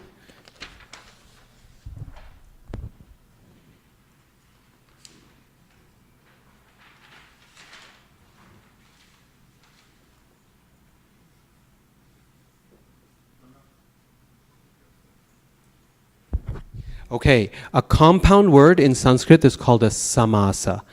Asa means to sit and sam means together. To sit together, when two words sit next to each other and become one word, that's called a samasa, or a compound word. And I've given you one example of this in English. We have many such examples. Basketball is a ball that you put into a basket, right? Or it's a game that involves putting a ball into a basket. So when you combine basket and ball together, you get something a little bit more than what you would if you just said basket and ball separately. You get a game, right? You get a relationship between basket and ball. Blue bird is a bird that is blue, but it's not any bird that's a blue bird. When you put it together, it's a specific kind of bird that's called a blue bird. And so on. So I'll give you more examples as we go on. But in Sanskrit, there are basically 4 different kinds of samasas. The classification system here is sometimes, there's a different classification system that Panini uses. But this is, I have found simpler for people to understand. And so I'm going to introduce you to 4 types of compounds. Each one of them you are totally familiar with as devotees. It's a matter of just learning to recognize them. So when you see a compound word, you can see what their relationship is. When you read a verse in Bhagavad Gita, avyakta murtina, right? Those 2 words are a single word. We've seen that. And as a result, there's a relationship between them that adds meaning. And this is why you find the word for word often adding extra words that are not, you say, well, where are they, right, in the Sanskrit? For example, if I say Gopinath, right, that means Lord of the Gopis. So it's, all you have there is Gopi and Lord. But the Lord of the Gopis, that of the, are 2 words in English that are necessary to add to describe the relationship between the 2 words in the compound, right? So you're not going to find of and the in the Sanskrit anywhere.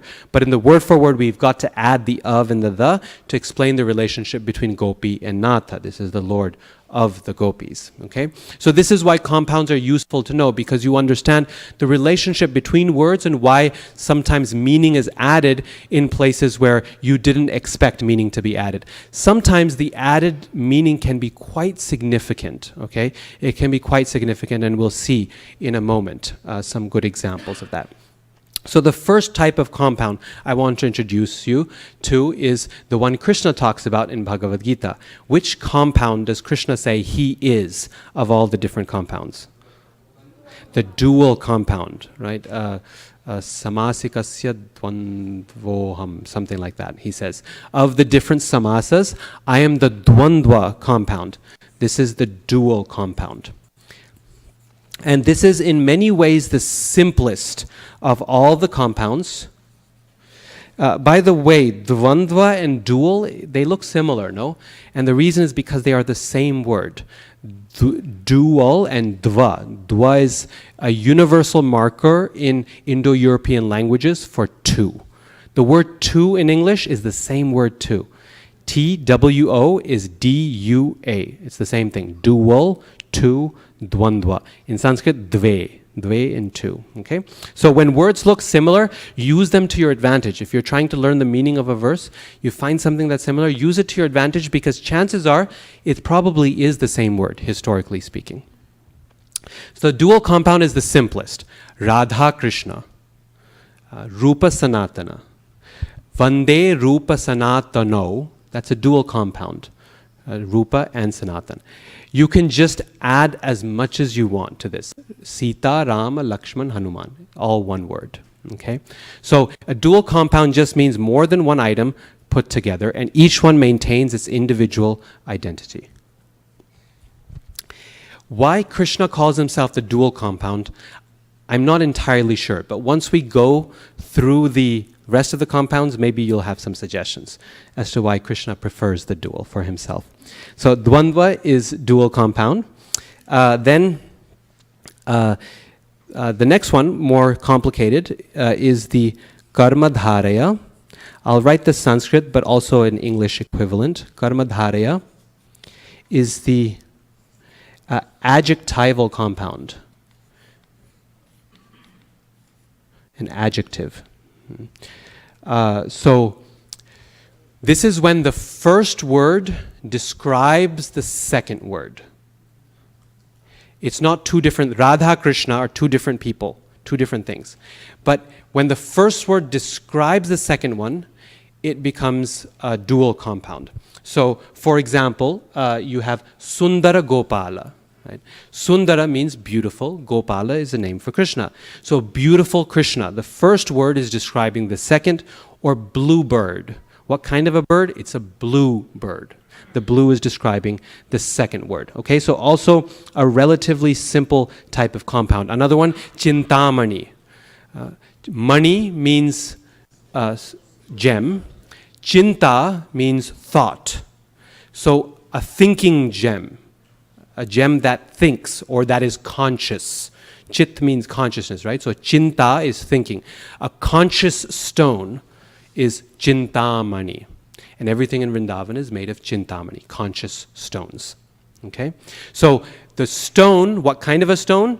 It's a conscious stone. If you can ask that question, see, with Radha Krishna you can't, right? What kind of a Krishna?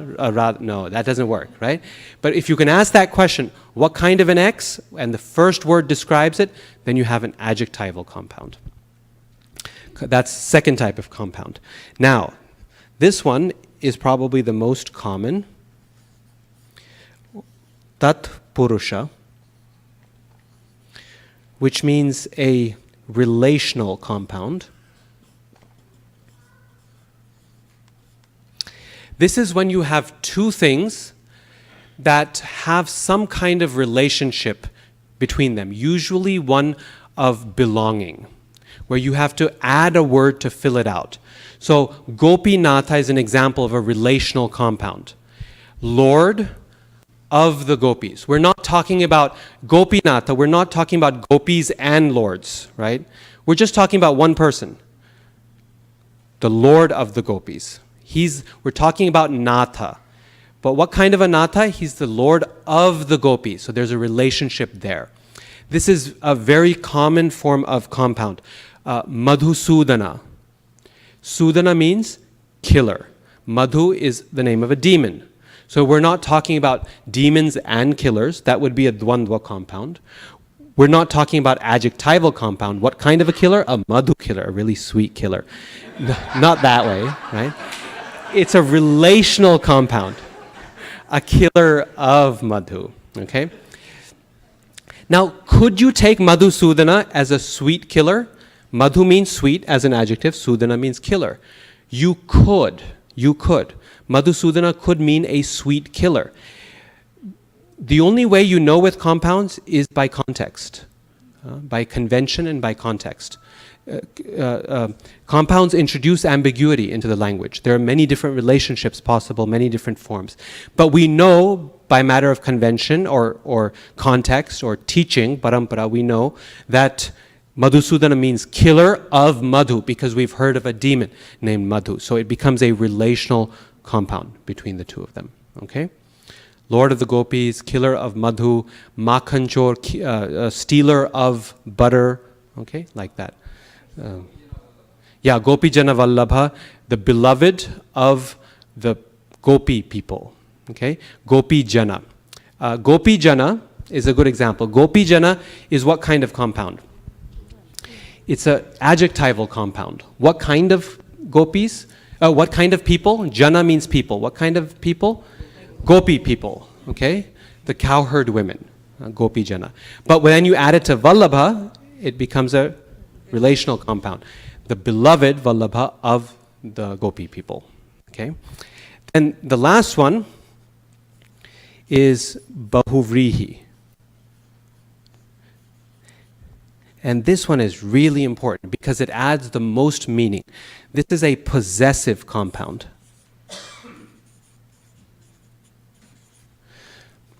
Okay, so pitambara.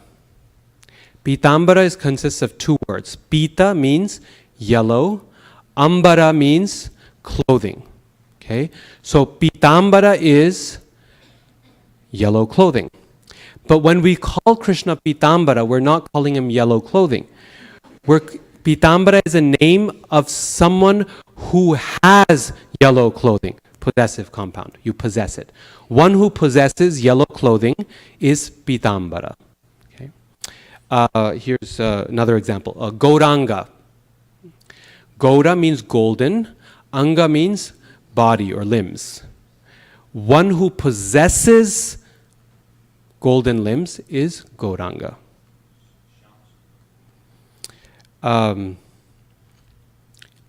You could take it like that. Sundara also means beautiful person. So it can be an adjectival compound. Blackish beauty, Shyama Sundara. With these ones, it's usually, we have these in English too. You know of these bugs called yellow jackets? I don't know if you know. It's a kind of wasp. Thank you. That's the word. It's a kind of wasp called yellow jackets. And the reason they're called yellow jackets is because, well, their jacket, their fur, their skin is yellow. And so they're yellow jackets. But we're not talking about yellow jackets. We're talking about someone who has yellow jackets. Or when we call someone a redneck, right? We're not, you say, you redneck, right? We're not referring to their neck. Right? We're not addressing their neck. We're saying you are someone whose neck is red. We're not even saying that, but you get the idea, right? It's not referring to that object, but rather to one who possesses that object. Now, pitambara, yellow clothing, could refer to clothing. You could actually be talking about clothing. What kind of clothing do you want? Raktambara or pitambara? You want the red clothing or the yellow clothing? It could. But in the context, we understand that when we say Pitambaraya Namaha, I offer my obeisances to the person who possesses yellow clothing, we know at that point that we're dealing with a possessive compound. Okay? So all of these you know by context. Otherwise, it's easy to get confused between any of these because most of them can function in more than one category. Are we talking about yellow and clothing or one who has yellow clothing? That you only know by context. But in 99.9% of the time, it's clear. Okay, it's clear. Except when it's not. And in such situations, things can become dangerous. And you've already seen one example of this, but now you can understand that example better. So in the story of Vritrasura, we told you yesterday, right, when Dwashta is doing a sacrifice to produce a demon who's going to be able to kill Indra, a killer of Indra, he asks from the fire for an Indra Shatru.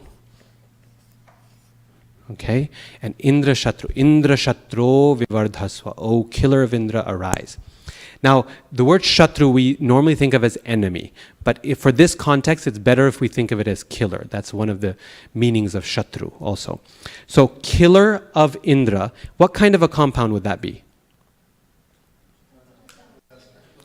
It's a relational compound, okay? Killer of Indra. Two different things in a relationship with each other. One person is being killed, the other person is killing. Killer of Indra, okay? This is what he wanted, was a relational compound. But because of his mispronunciation, what he got was a possessive compound. Okay. He who has Indra as his killer. Okay? He who has Indra as his killer means one who is killed by Indra. So one who has Indra as his killer. So the Indra killer. Okay? Or look at it this way. You can read this if you have two words, Indra and killer. Do you read it killer of Indra? He's the Indra killer. Or do you read it Indra killed, right? And that's what the second one becomes. One who has an Indra killer. One who is killed by Indra. So one who has Indra as his killer. That's the difference between a possessive and a relational compound. It's crucial. The meaning is exactly the opposite.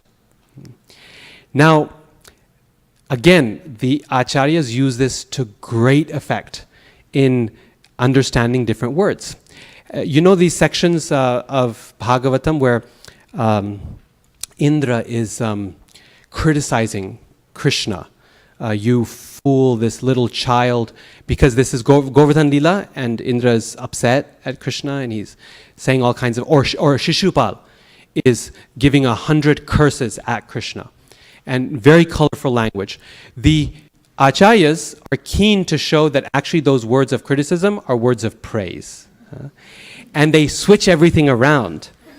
And as a result of that, one of the techniques they use is this kind of thing, right?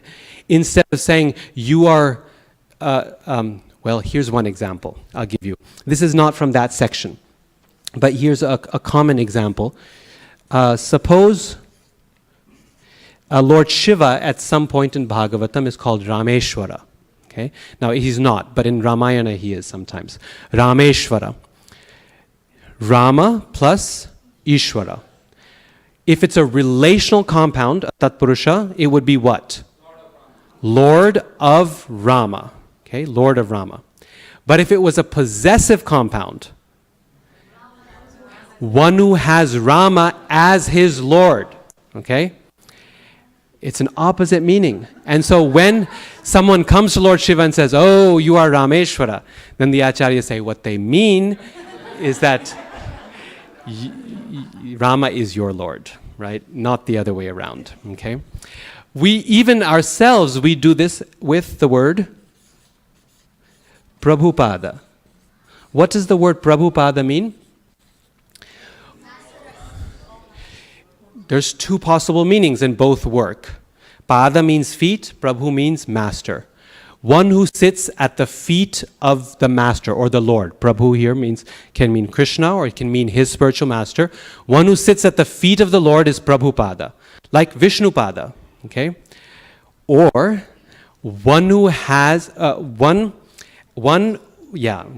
at whose feet the masters sit, right? So one who has master feet, that is feet at which masters sit, right? So it becomes the difference between a relational compound and a possessive compound. You can't always do this. Prabhupada is a special word. You can do it both ways.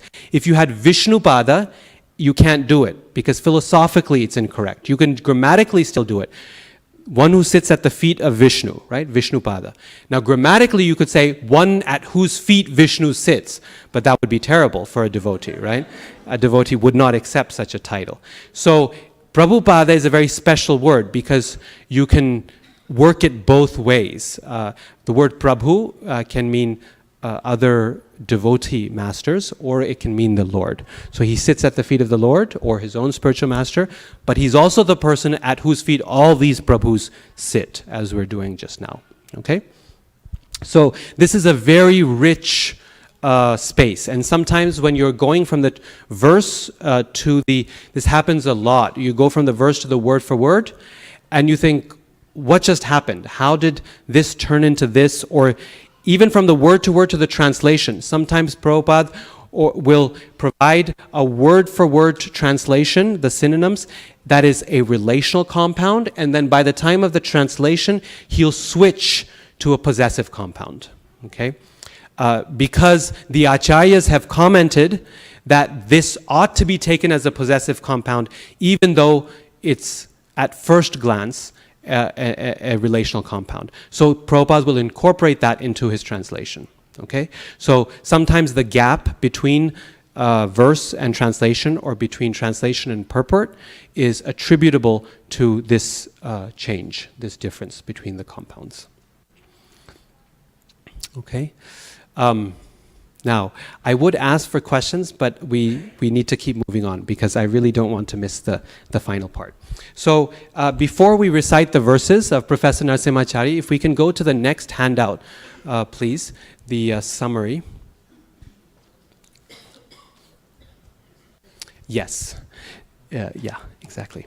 So so just a few things, and if we can increase the font just a little bit, please. Yeah.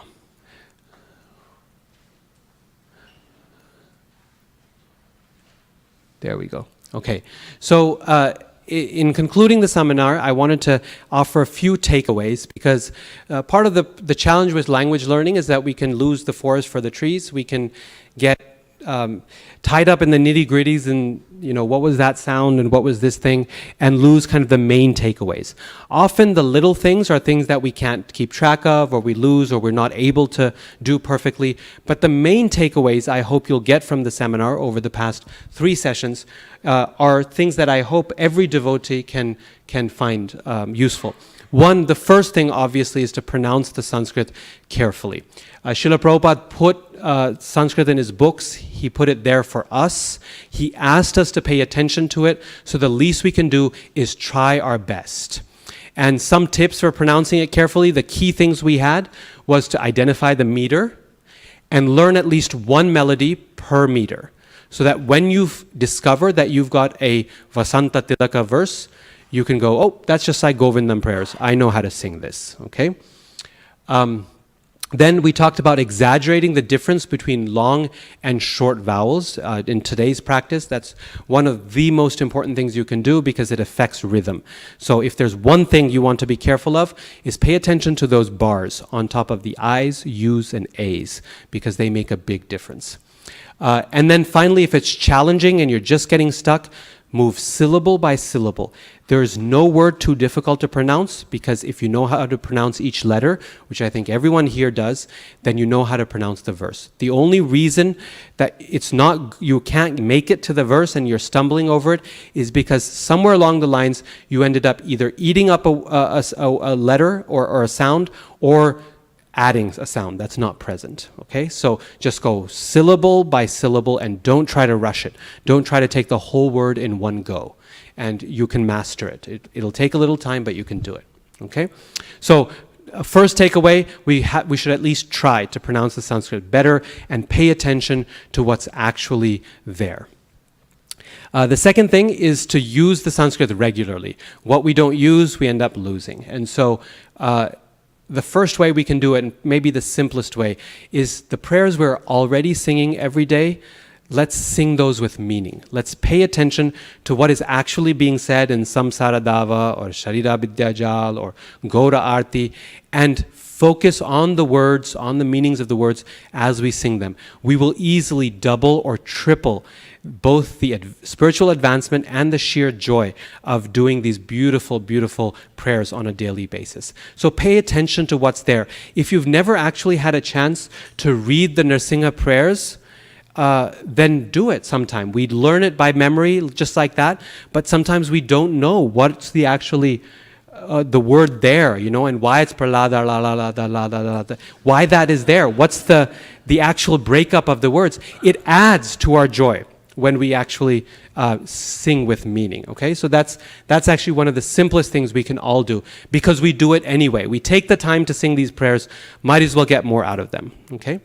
Then the second thing is, when you encounter a new prayer or new verse, as you go through it, find words in it that you already know from other places, and in this way build your repertoire of knowledge.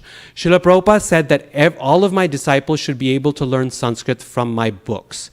And by that, he didn't mean that we'll all become, we can recite Panini Sutras or something like that.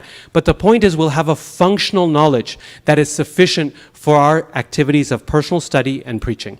And the way to do that is, when you get a verse, instead of just reading it through, pay attention to what you read. And if even if just the word dharma shows up and you recognize it, then ask yourself, how does the word dharma incorporate in this verse? What function does it serve in the translation? Where is Krishna or someone else talking about dharma? And what is the meaning of the word here? As you find more words, you can recognize more things and build your vocabulary, build your repertoire. And I have seen many devotees become very good at their study just by this process of building and building in small incremental ways. Okay, this is how children learn as well. They take a new word and they connect it with what they already know. Third, use those verses in your classes, in your outreach, whenever you're asked to speak something, use those verses, use what you've learned, use the words you've learned. And if learning verses is a challenge, some of us, it is difficult to learn verses, just learn verse fragments. And we talked about this yesterday. There is a certain collection of verse fragments that Prabhupada uses again and again and again. Janma karma chame divyam, or dharmam tu sakshat bhagavat pranitam, or many such things are there. Nityo nityanam chetanas chetananam. You may not be able to memorize that whole verse, but learn at least the phrase that Prabhupada uses many times. And the key here is, of course, to listen to Prabhupada's lectures regularly. Because if you listen to those lectures, you will pick those phrases up without even trying. They're so commonly, there's a collection. And Prabhupada is taking that collection from our previous acharyas. If you read the Sandarbhas, those are the same verses that Jiva Goswami is emphasizing again and again and again in his writings, and Rupa Goswami and so on. Okay, so these are the most important verses for us, for our sampradaya. Finally, recite those verses just for your pleasure. Once you learn a verse, recite it and take advantage of the sheer beauty that's found in our language and in our literature. I hope there's one thing you got from yesterday's class, is that this is beautiful, beautiful material. Bhagavatam is endlessly beautiful in its language. And why not take advantage of that beauty? If you learn just one verse, how to recite it beautifully, you can take so much happiness from that. Just like we do with Govindam prayers, right? We learn at least Chintamani Prakara Sadmasu, and then it's so beautiful. It's so much pleasure to recite that. So think of an opportunity in your own day. You see the sun, recite the verse from Brahma Samhita in glorification of the sun. Whatever you know, use it regularly and take pleasure in it. That'll add to our growth of our Krishna consciousness. Then number 3, we talked about this yesterday. Whatever we do, we want to learn that with humility. We have to remember that Sanskrit is very useful for our Krishna consciousness, but it's not essential. And so whatever we learn, it has to be for the purpose of service, not for the purpose of putting us one step above everyone else. A good rule of thumb, this I quote from Hanumat Presha Goswami. He says, gather as much knowledge as is useful for your service. Okay, gather as much knowledge as is useful for your service, and in that way you can be rest assured that you're not over collecting and over endeavoring just for the sake of personal gratification or personal glory. It's a nice rule of thumb. And then finally, the fourth one, the third one was be humble, the fourth one is be proud. But the direction is different. We are humble about ourselves, but we ought to be very proud of our Vaishnava heritage. Again, I hope you got a little flavor of this in this seminar, which is to say that we have the greatest of scholars in our line. I mean, all the way we started the seminar talking about the Vedas, right? And Vedic culture, and we see how glorious and powerful that was. Despite the fact that it didn't quite get us to Krishna consciousness, it's glorious, powerful genius in so many ways. But since that time, thousands of years ago, everyone in that line, the various Vaishnava sampradayas, Ramanujacharya, Madhvacharya, on, in our own line, Sri Chaitanya Mahaprabhu. You know what Chaitanya Mahaprabhu was before he joined the Hare Krishna movement? He was a Sanskrit teacher, right? Means he was expert at all of this material. He was very, very learned. Scholars in Navadvip used to cross the street to avoid him because he would he would show them to be fools by his great knowledge. Right? So our line is full of these great acharyas, all the way down to our beloved Srila Prabhupada, who is so learned in all these Vaishnava literatures and was able to write these amazing purports.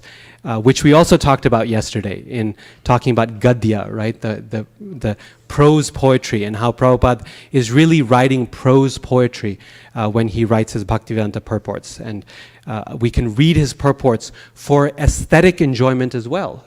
For meaning we do, but why not also pay attention to their aesthetic quality? It'll double our meditation, double the sweetness, and all of that will become really nice when we do it in that way. So let's pay attention to language, both the English and the Sanskrit, because that language is transcendental. Why? Because it's being used for transcendental purposes. Okay, so these are, I hope, some of the takeaways from the seminar that we can incorporate into our daily practice, and in this way strengthen our study of Srila Prabhupada's books. With this, it's now time to get to the final treat, which is the prayers to Srila Prabhupada. I'm trying to think when I should... Okay, it's not this one. It's the other one, yesterday's handout. Prabhupada Shatakam. Yes. Okay, so we go down the left column and then down the right column. So if you could just expand it a little bit so everyone can read it. And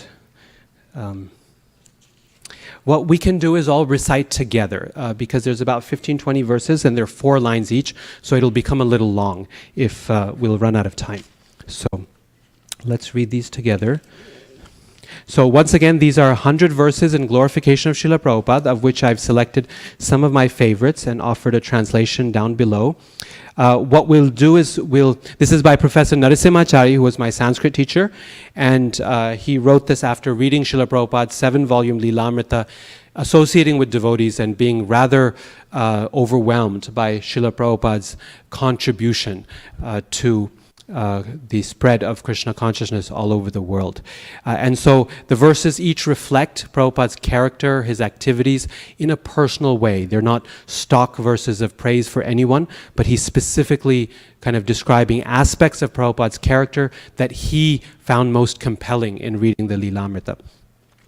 We can read the Sanskrit together, and then I will just read the translation, or we could also read the translation together. There's no harm, okay? So we get the meaning. The melody I'll use is na na na na na na na na na na na na. Okay? It's the melody I use for the longer verses. Ready? Okay. Shri Krishna Chaitanya Mahaprabhu Nam Karunya Piyusha Mahapravaha Ekatra Loke Purushevatirna Saeva Chasmad Guru Sarvabhauma. The great river of the nectar of Shri Krishna Chaitanya Mahaprabhu's compassion has descended to earth in one person. That is our Srila Prabhupada, the emperor among spiritual masters. I think it'll be better if I just read the translation. It'll go a little smoother, okay? So verses together, translations just me, please. Dritva chakanthe nalinakshamala badhva lalate lasadurdhva punram nityamscha gayangscha mukunda naman yuchaischa charatra gurur dharityam.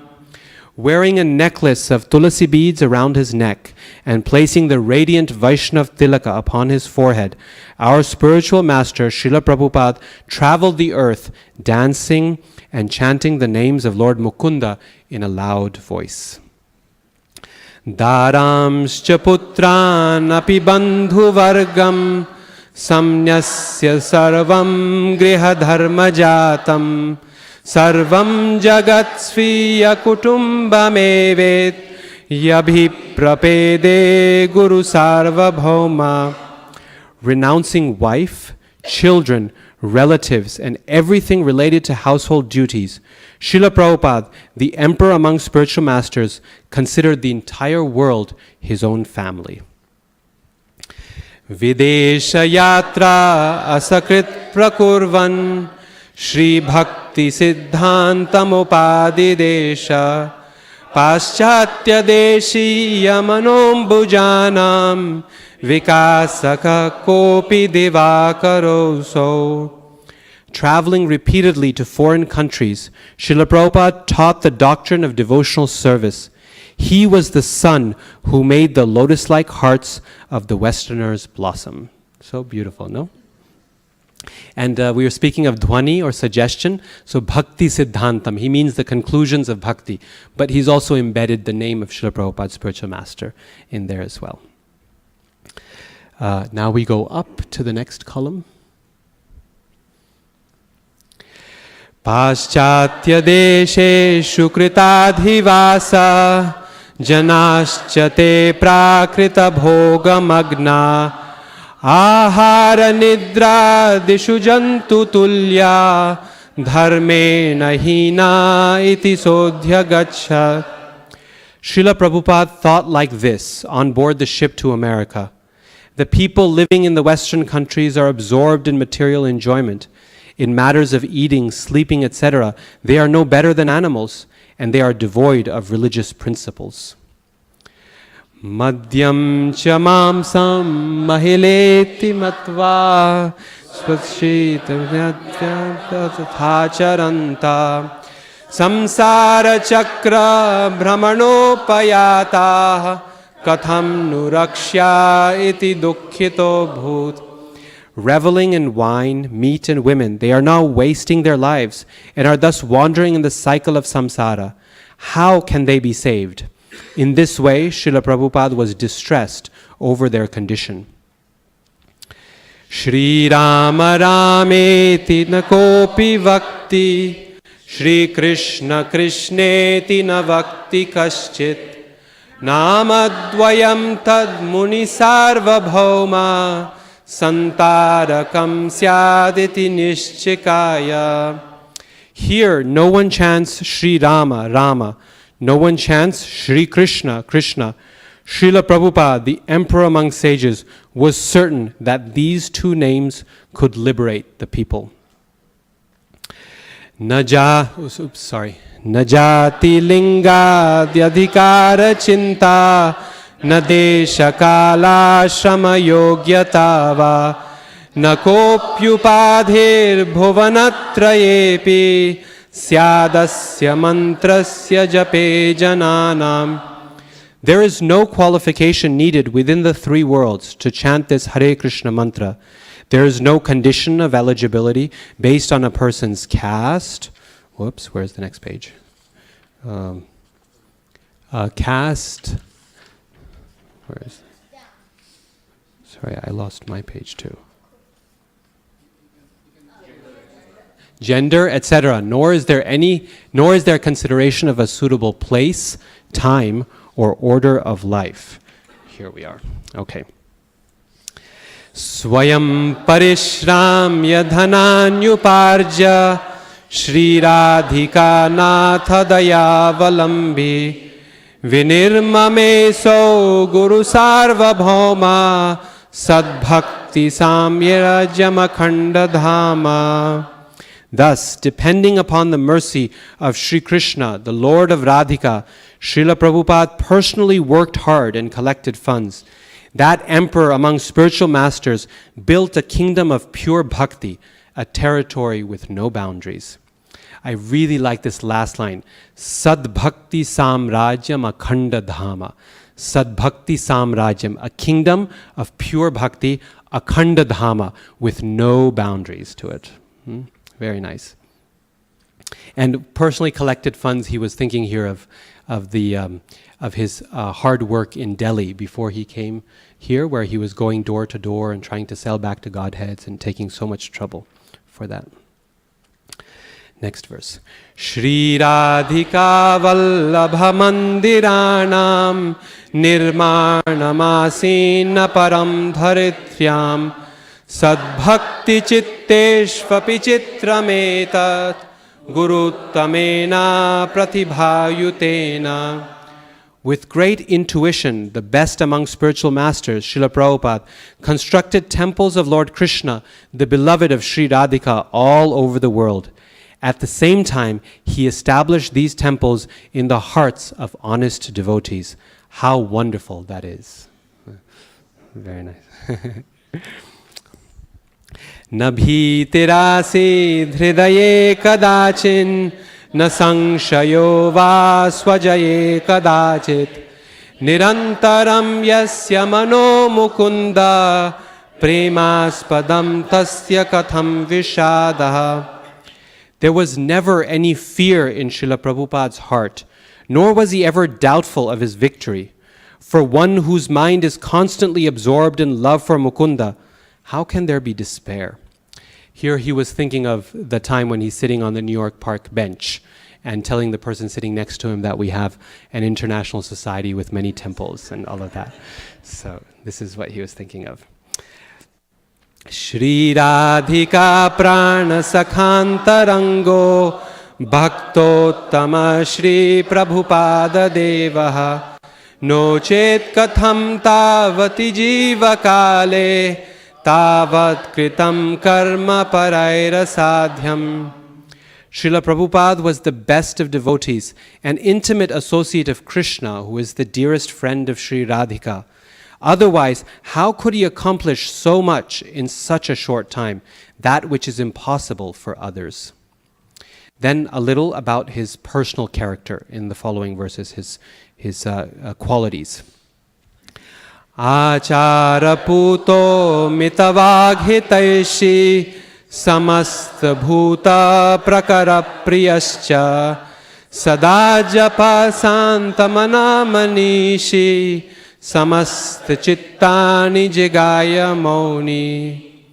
He is pure in behavior, measured in words, well-wishing, and dear to all living beings. He is given to constant chanting, peaceful in mind and thoughtful. He, being silent, conquered the hearts of one and all. The next two verses go together. One talks about Srila Prabhupada in meditation, and the other when he's active. Gurur yada dhyana nimilitakshas tada mukundo jagadantaratma sakshat bhaveda shrita parijata vamshi ravollasita sarvaloka.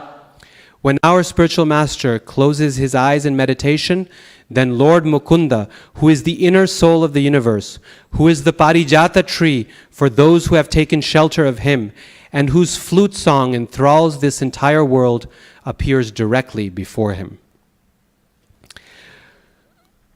Unmilya chakshu sayada prapashyet tadapi Krishna purutaschakasti antar bahish sarvataeva sakshat narayanosti chaveda uche. But even when he opens his eyes, Lord Krishna appears before him. Thus the Vedas say, within, without, and everywhere, Narayana is directly present. Then he says something about Srila Prabhupada's books.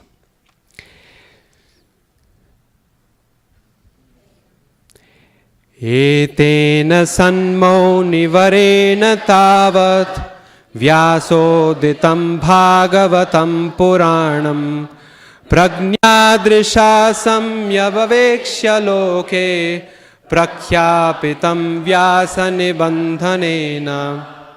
The best among saintly persons, Srila Prabhupada, observed everything correctly with the eyes of intuitive knowledge, and through his commentaries made the Bhagavat Purana of Vyasadeva popular throughout the world. Then he talks a little bit about his relationship with his disciples. These are some very, very sweet verses, and it's about 4 of them to the end. Shishyeshu vatsalyamanantamasya pracharya varyasya vadanti santa nakopi tan mandirametya bhaktaha pipasito vakshudito nadrishtaha. The wise say that Srila Prabhupada, the most excellent Acharya, had unlimited parental love for his disciples. No devotee was ever seen hungry or thirsty after going to one of Srila Prabhupada's temples. He was thinking here of the time when Prabhupada was on the rooftop in Mayapur and he saw some poverty-stricken people fighting for food. And he said, no one should go hungry within 10 miles of my temple. So, next one. Pita yatha putra krita paradham namarshaye devamayam mahatma kruddha kadachit katinam vadedva kintvasya chittam navanita tulyam. Just as a father would not tolerate the offenses of his son, so the Mahatma, Srila Prabhupada, would sometimes become angry and speak strong words, but actually his heart is as soft as fresh butter. This last line is so nice. Kintvasya chittam navanita tulyam, right? It's similar to navanita, fresh butter. So this one describes him as a father, next one talks of him like a mother. Gora paradhan api matra nitya kshamyet prabhur naivasa nighrana syat chandra kimasman dahati swadhamna jalam chakim shaitya gunam vimunchet. Like a mother, our master could forgive even terrible offenses. He was never uncompassionate. After all, can the moon burn us with its rays? Can water give up its quality of coolness? The final verse that we have selected here is in a slightly longer meter, so this melody won't work. You can follow along with me as best you can. Jayatu Jayatu Dhiman Sadguru Nam Gururno Jayatu Jayatu Yogi Nitya Chinmatra Murtihi Jayatu Jayatu Nityam Shri Prabhu Swami Pado Jayatu Jayatu Maya Sharvari Chanda Bhanuhu. All glories to our spiritual master, the Guru of Sadgurus. All glories to the yogi who is the embodiment of pure and eternal spiritual knowledge. All glories all the time to the adorable Srila Prabhupada. All glories to the powerful sun who destroys the night of Maya. Srila Prabhupada ki jai.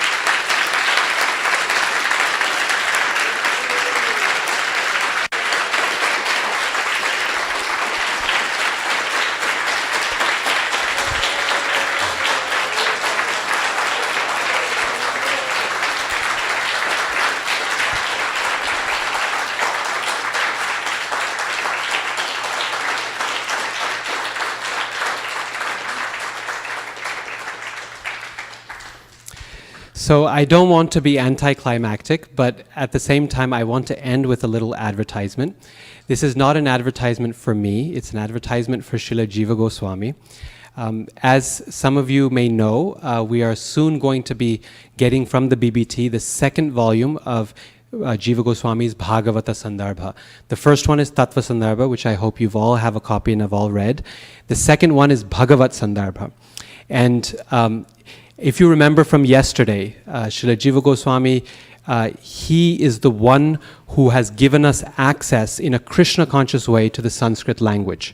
The Harinama Amrita Vyakaran makes it possible for devotees to learn Sanskrit without losing their way and still tasting Krishna's joy. Jiva Goswami is the entrance not just to Sanskrit grammar, but to all matters of tattva or truth and siddhanta in our tradition. He is the acharya who lays out our tradition systematically and clearly for all generations. If you need a reminder of this, I encourage you to go back and listen to the Tattva Sandarbha seminar that we did 3 years ago, where you can see in the first part the glories of Srila Jiva Goswami and how his scholarship, his ability to teach us, his managerial ability, his leadership qualities, his devotional qualities are incomparable. They're just outstanding. And so we're very fortunate that Gopi Pranadhana Prabhu, before he left this world, he translated not just Tattva Sandarbha, but also Bhagavat Sandarbha. And this second volume is extra special. Tattva Sandarbha lays out the general project of what he's doing and the method by which he's going to do it. Bhagavat Sandarbha, he actually starts to do it. And in that Bhagavat Sandarbha, he starts right at the essence of our philosophy, which is Bhagavan. Again, we talked about this 3 years ago, but the word Bhagavan in itself encapsulates our entire philosophy. It's the idea of a personal Godhead who possesses many energies. So he starts at the essence and then he expands other things. But the core of our philosophy, the idea that we are personalists who believe in one supreme personal deity full of many, many qualities and attributes, is the sum and substance of Bhagavat Sandarbha.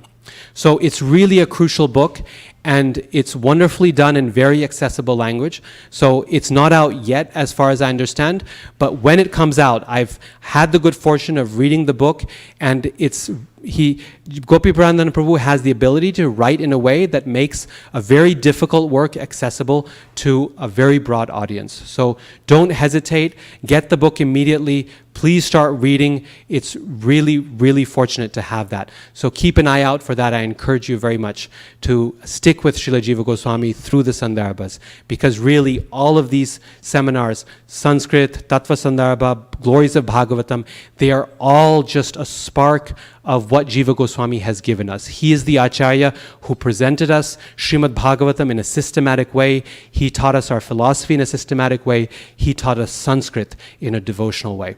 And that is Jiva Goswami's contribution. So just a little advertisement. It's coming soon. Please keep an eye out for that, and please read it at your earliest convenience. Okay.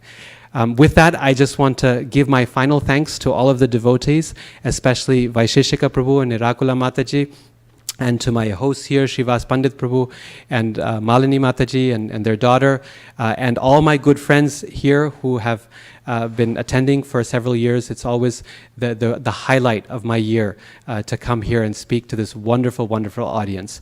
Each time I learn more than I can ever possibly give, and this association is something I deeply value. So thank you again all so very much for allowing me this opportunity.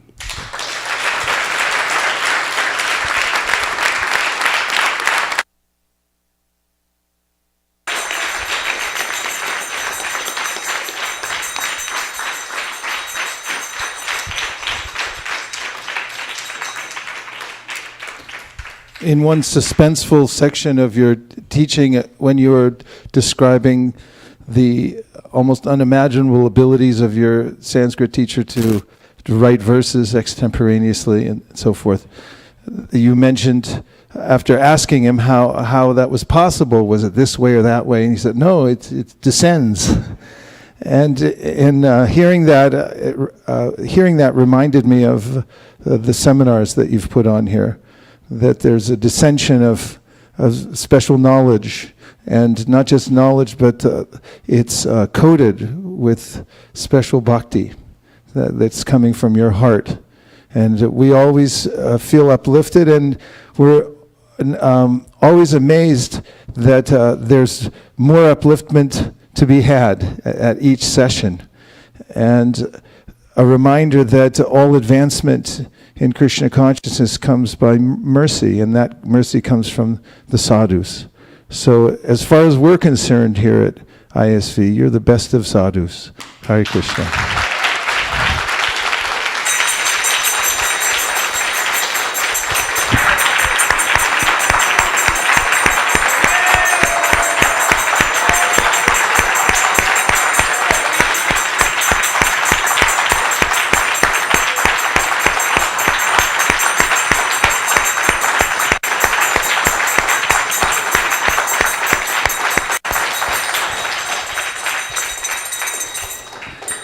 By which I mean to say, we really like you.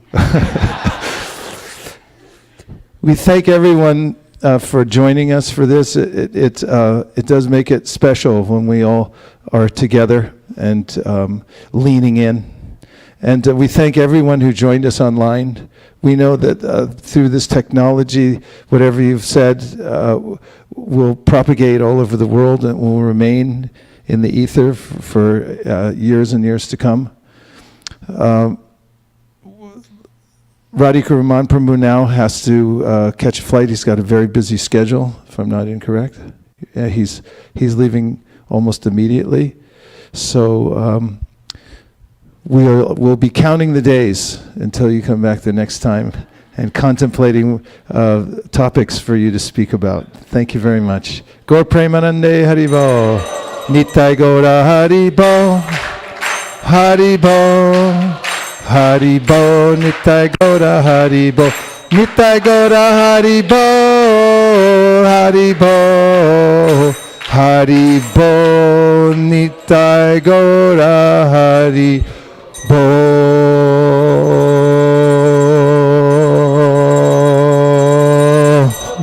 Vanchakalpataruscha kripasandevacha patitanam bhavani bil Vaishnavi